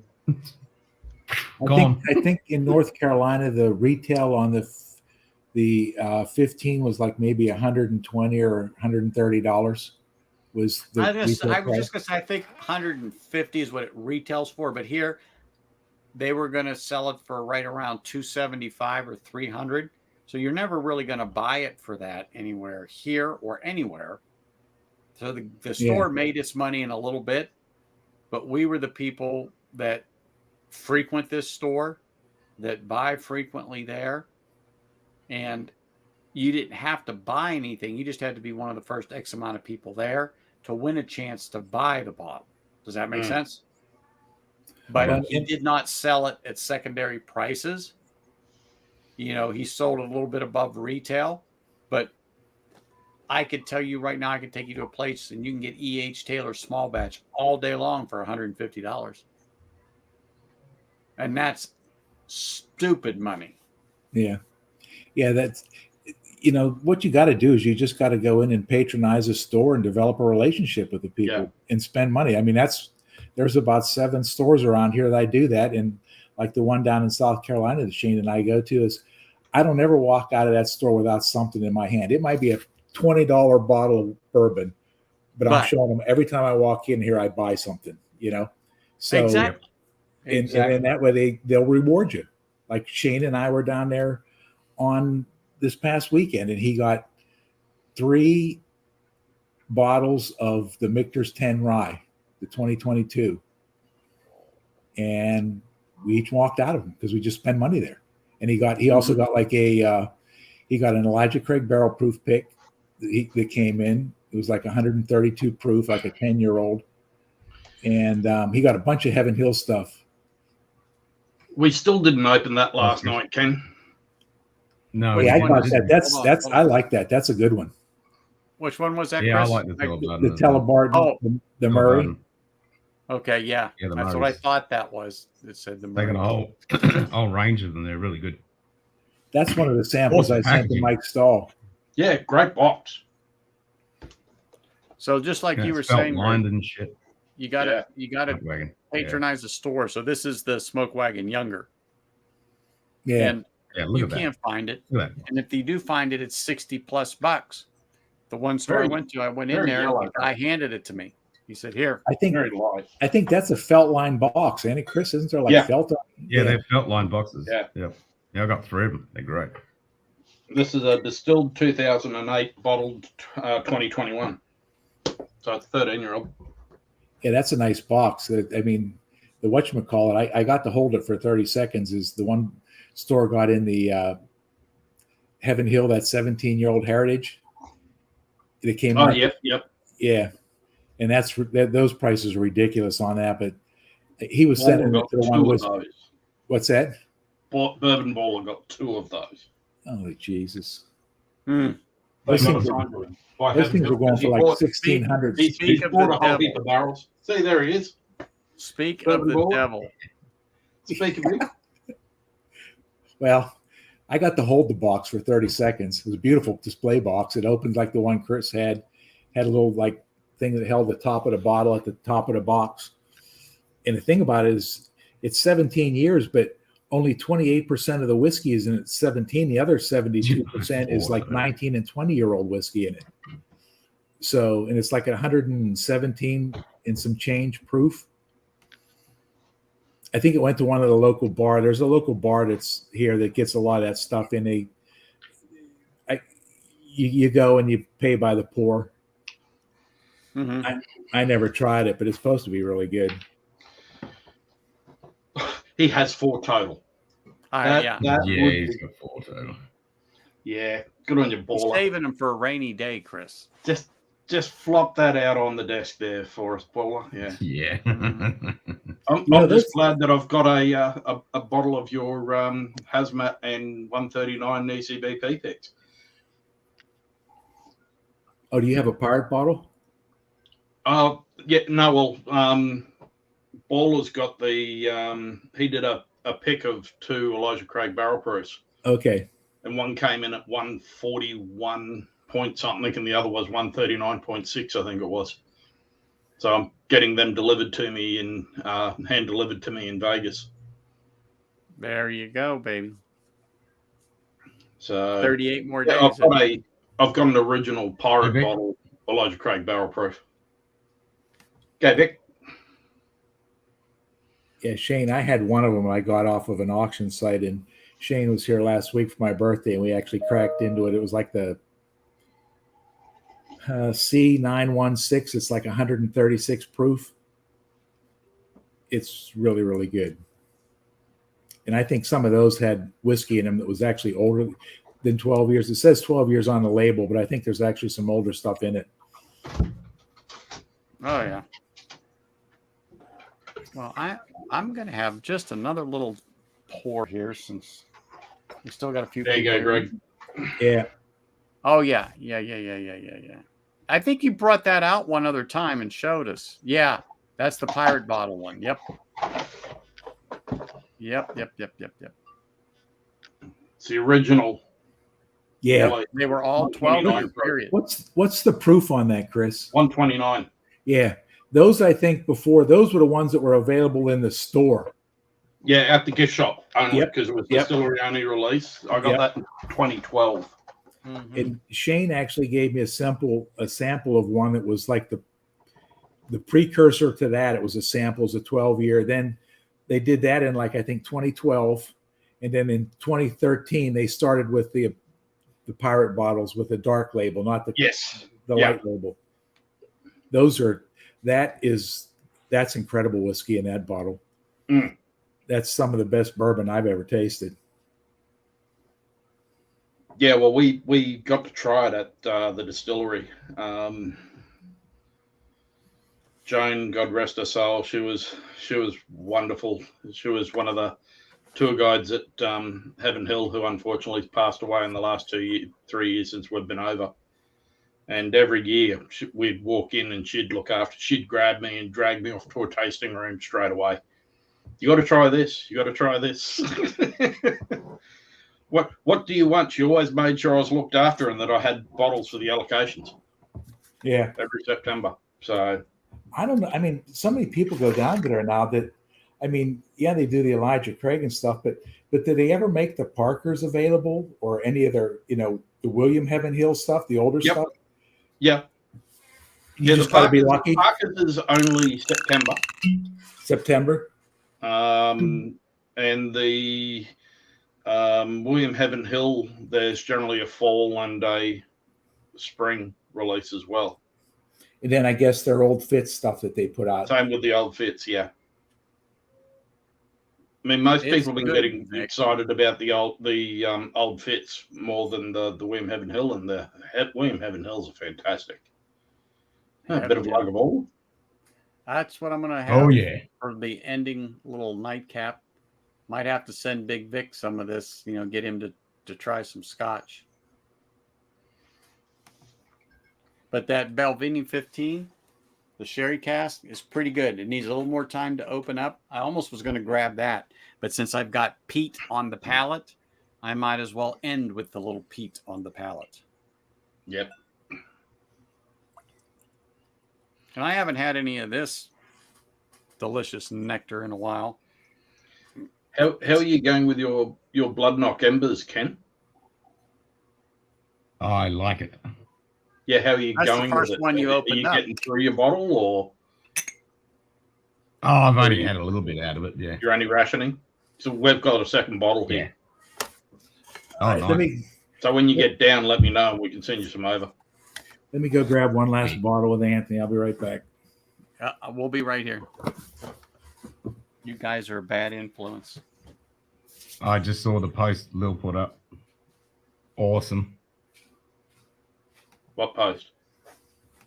Oh, about her Yeah. clearance. Yeah, she's got a clearance. Clarence. Roger. What's a Victor? Roger Dodger. Roger. Huh? Over. What? Huh?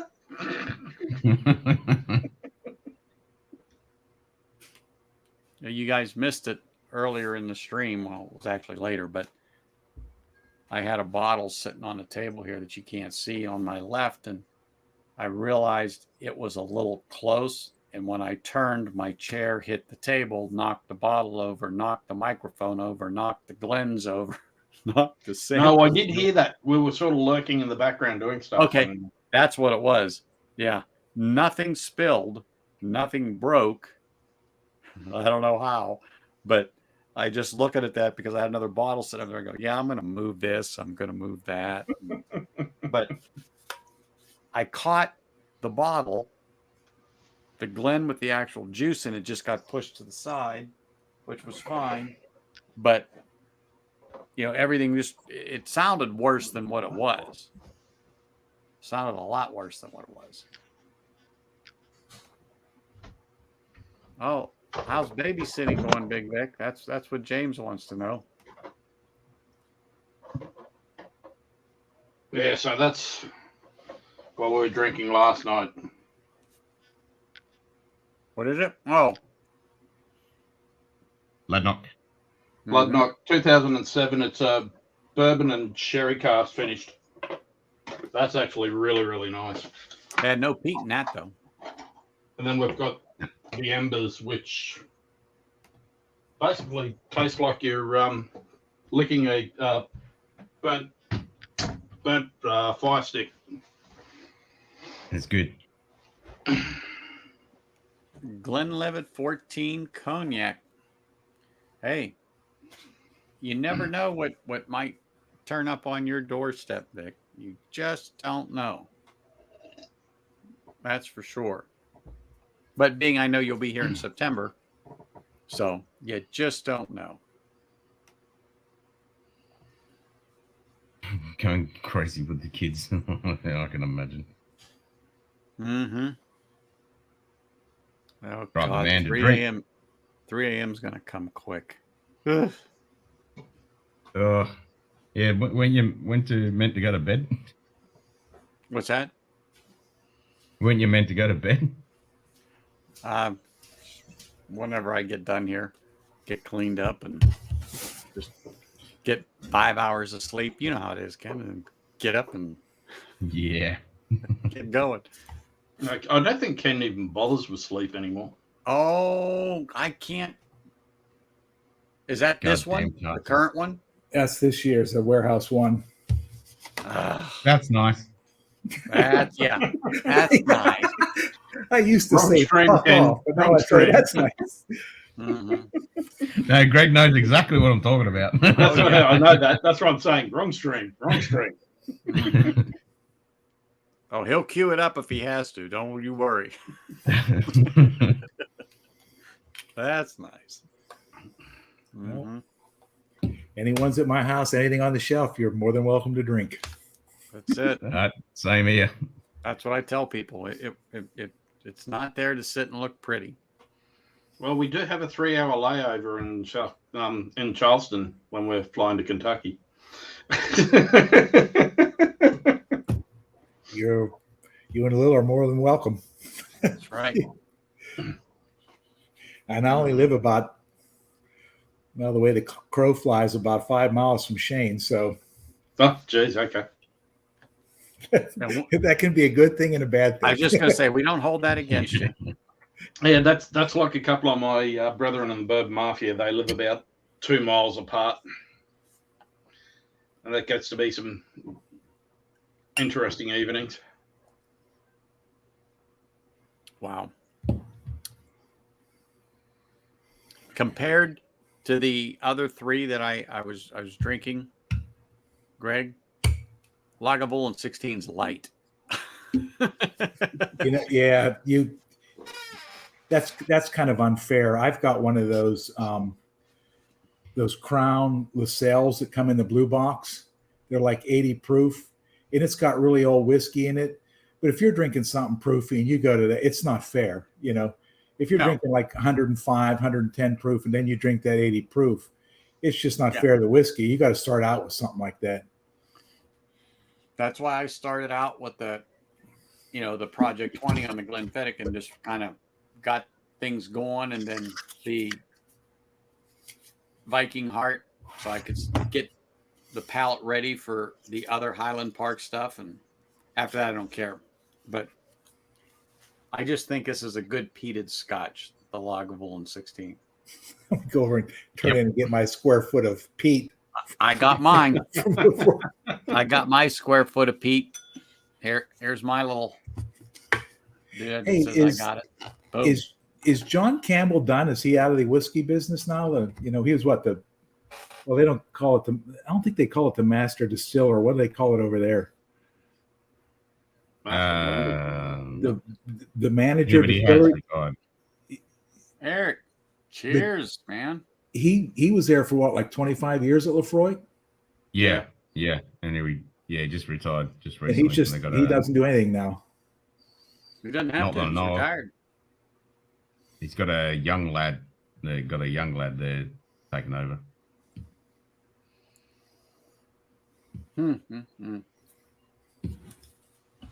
I don't think there's any sherry on this. This looks like all bourbon. Yeah. What are you getting? Anything good? I've opened it once before. Well, the first thing up front is you're definitely getting a pretty good Lefroy peat on the nose. Oh, yeah. The iodine and Band-Aid. Yeah. Yeah. Tar, all the good stuff. All the good stuff. Yeah. Diesel and burnt rubber. That's right.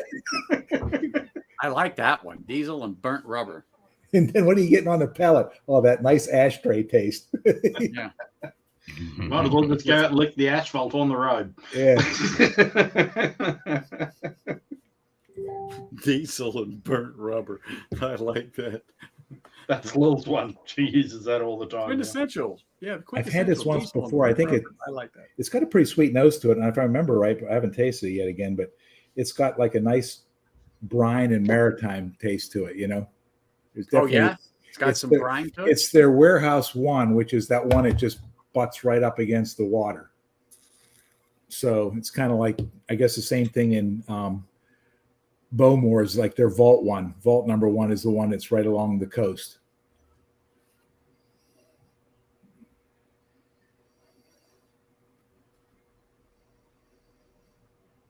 What's this coming in at?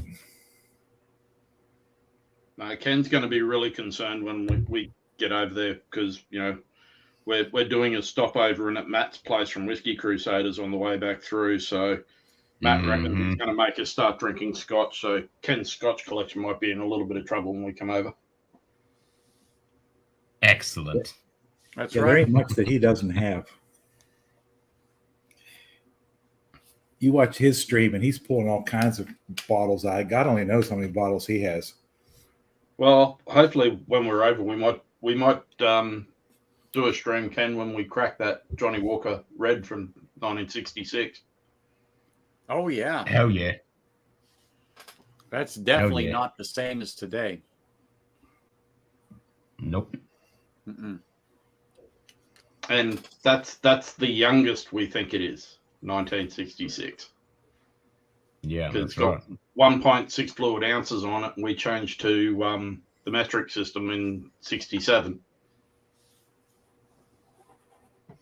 Huh. My father couldn't remember exactly when he got it. So he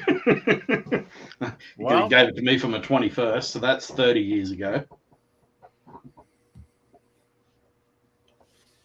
Wow. And he said that he'd had it for, so I think he got it when they were doing stuff with the importers for Johnny Walker with a hotel, which he was working with, a restaurant. And that's where he was then. They were looking at importing stuff from Seagram's. And they were going to do bottling of it all here. So that's where I've got half a dozen different Seagram's labels, including a Four Roses label, which has got bottled in Australia on it. Wow. Crazy. Of which I'm so glad that we got to give one of those to Al Young before he passed away for the library. At Four Roses on our last trip in 2019. So Al was so excited, and he told us the whole story about it because he was actually involved in that project. Yeah,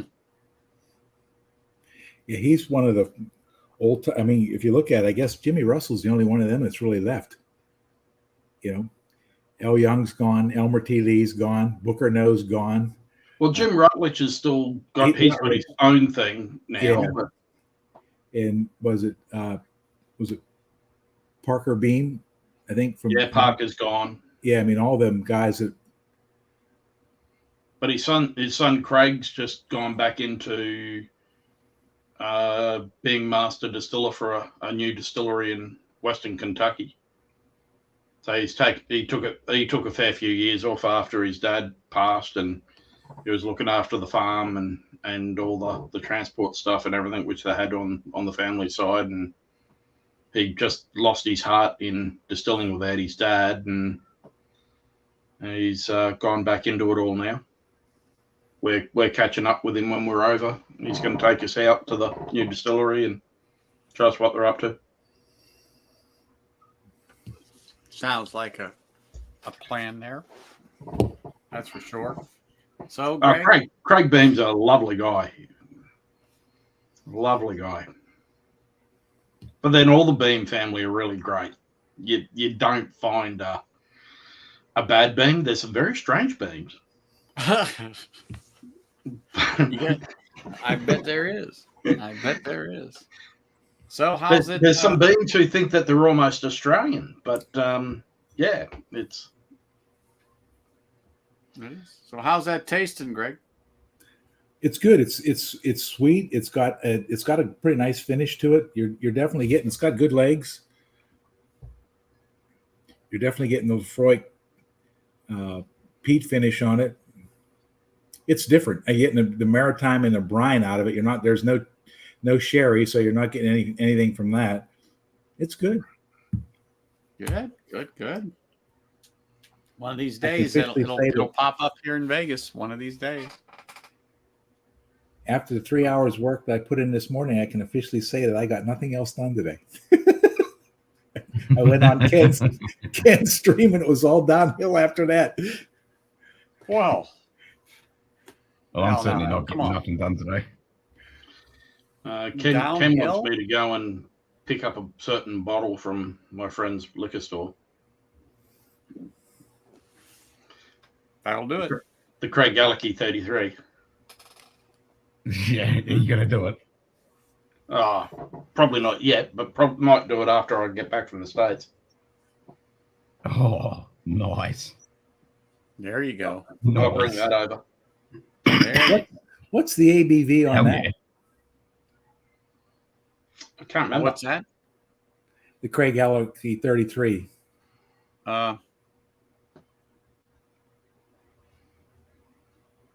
Is it 46?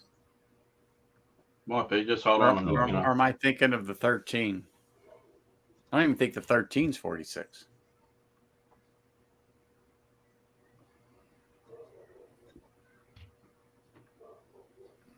I think I have the 13.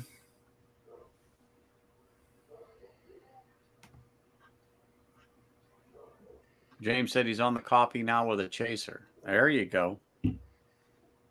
Nothing wrong with that.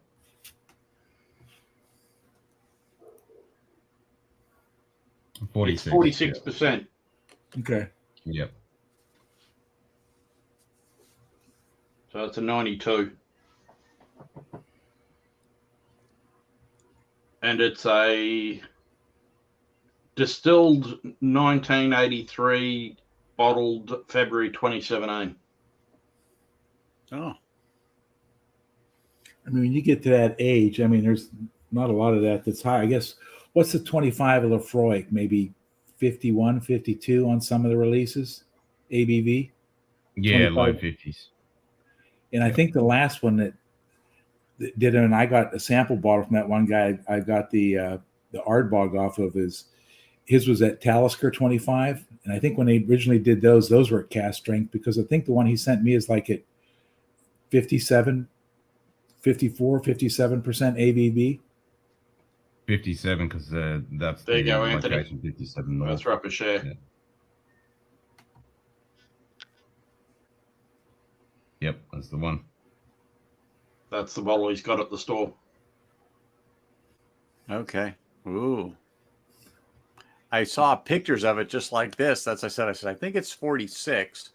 I says, but I don't remember. Wow. It's been a while since I actually had seen that. But I thought I had remembered that it was about 46 ABV, because that's what intrigued me. Oh, 46 ABV, non-chill filtered. Is it no color added? Then that would be like the...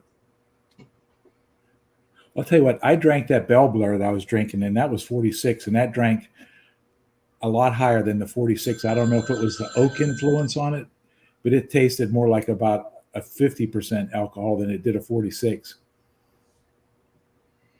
And that, I saw that picture, Chris. That was distilled in 1983. Yeah. Bottled in 2017. Yep. It's 2,600 on his shelf, but I'll get it for less than that. Wow. Yeah, that's so I can just imagine Ken and Cuball wanting to get some of that. Oh. and JD will want some. Lick the cork. That's for sure.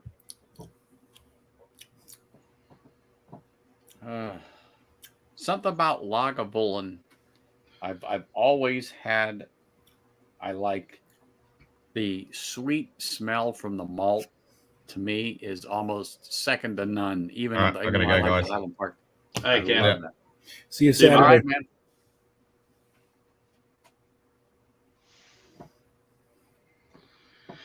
Yeah, I better go and. Yeah, I'm getting ready to crash out myself. Make my beloved some food. So. Yep, there you go. Well, hey, thanks everybody for coming on. We'll just end the stream here and say cheers. It has been wonderful. Greg, thank you for this wonderful treat. Appreciate you welcome, coming over Anthony. and dropping these off. That was so nice of you. And honestly, it was so good. In other words, now when I see them, I know it's not really a gimmick. Stuff they're trying to go. That these single cask series are legit. Yeah, yes, you can get a crappy one. You know, it's just how it goes with anything. Yeah. But now that I've actually had them, when I see them, I know that chances are they're going to be good. And particularly if I'm getting them at this 65 to ABV, I know what it's like. And I can only hope, you know, it's like the Gulf Coast or the Scotch in the city. Because, man, that ABV with the viscosity, with the sweetness, the butteriness of it, holy smokes. Yeah, I don't think they make any bad ones, and I think they're all filled in like the sherry butts or the sherry puncheons. Mm-hmm. And I'm not sure which is bigger, but anyway, yeah, I've had the three, and none of them are bad, and I have one more left. So, that from Binny's. So yeah, if you can find a chance to get them, I would recommend picking one up because they're definitely worth it. Well, like I said, I've got a few that I know if they're still on the shelves here, I'm going to have to, honestly, I'm going to have to now keep a better eye out. Yeah. This is fantastic. So thank you very much. And I mean, you're welcome. No problem at all. This was truthfully enjoyable, delicious. It exceeded my expectations because I know you don't have a crappy collection, but oh my gosh. Thanks, Chris. I was just gonna say if you could post that up there if you got it. Because they're going right now, Women of Whiskey. They're criminals and something. Yeah, because Mike's tracking stuff for him. So, but anyway, just want to say again, thank you everybody in chat. All right, thanks. I'll maybe see Saturday or Sunday, Chris, on Ken's. I'll jump on. Are you gone? I'll probably be on Sunday. It won't be on Saturday, and it won't be on Simon's Friday unless it's right at the beginning. So I'm got to be up at 5 a.m. for work over the weekend. So I've got my early starts on Saturday, Sunday. Okay, so maybe see and then I'll go back to afternoons again. So so I can sleep in on Monday morning when Lil gets up and goes to work. Okay. But you'll probably see Lil. She'll probably join in on Ken's streams for a drink until Sunday night. Then she'll go to bed early. All right. Well, maybe see you the weekend then. No worries at all, Greg. Thanks. All right, guys. I'm out. Thanks, Cheers. Anthony. Cheers, Anthony. See ya. Thank you, everybody.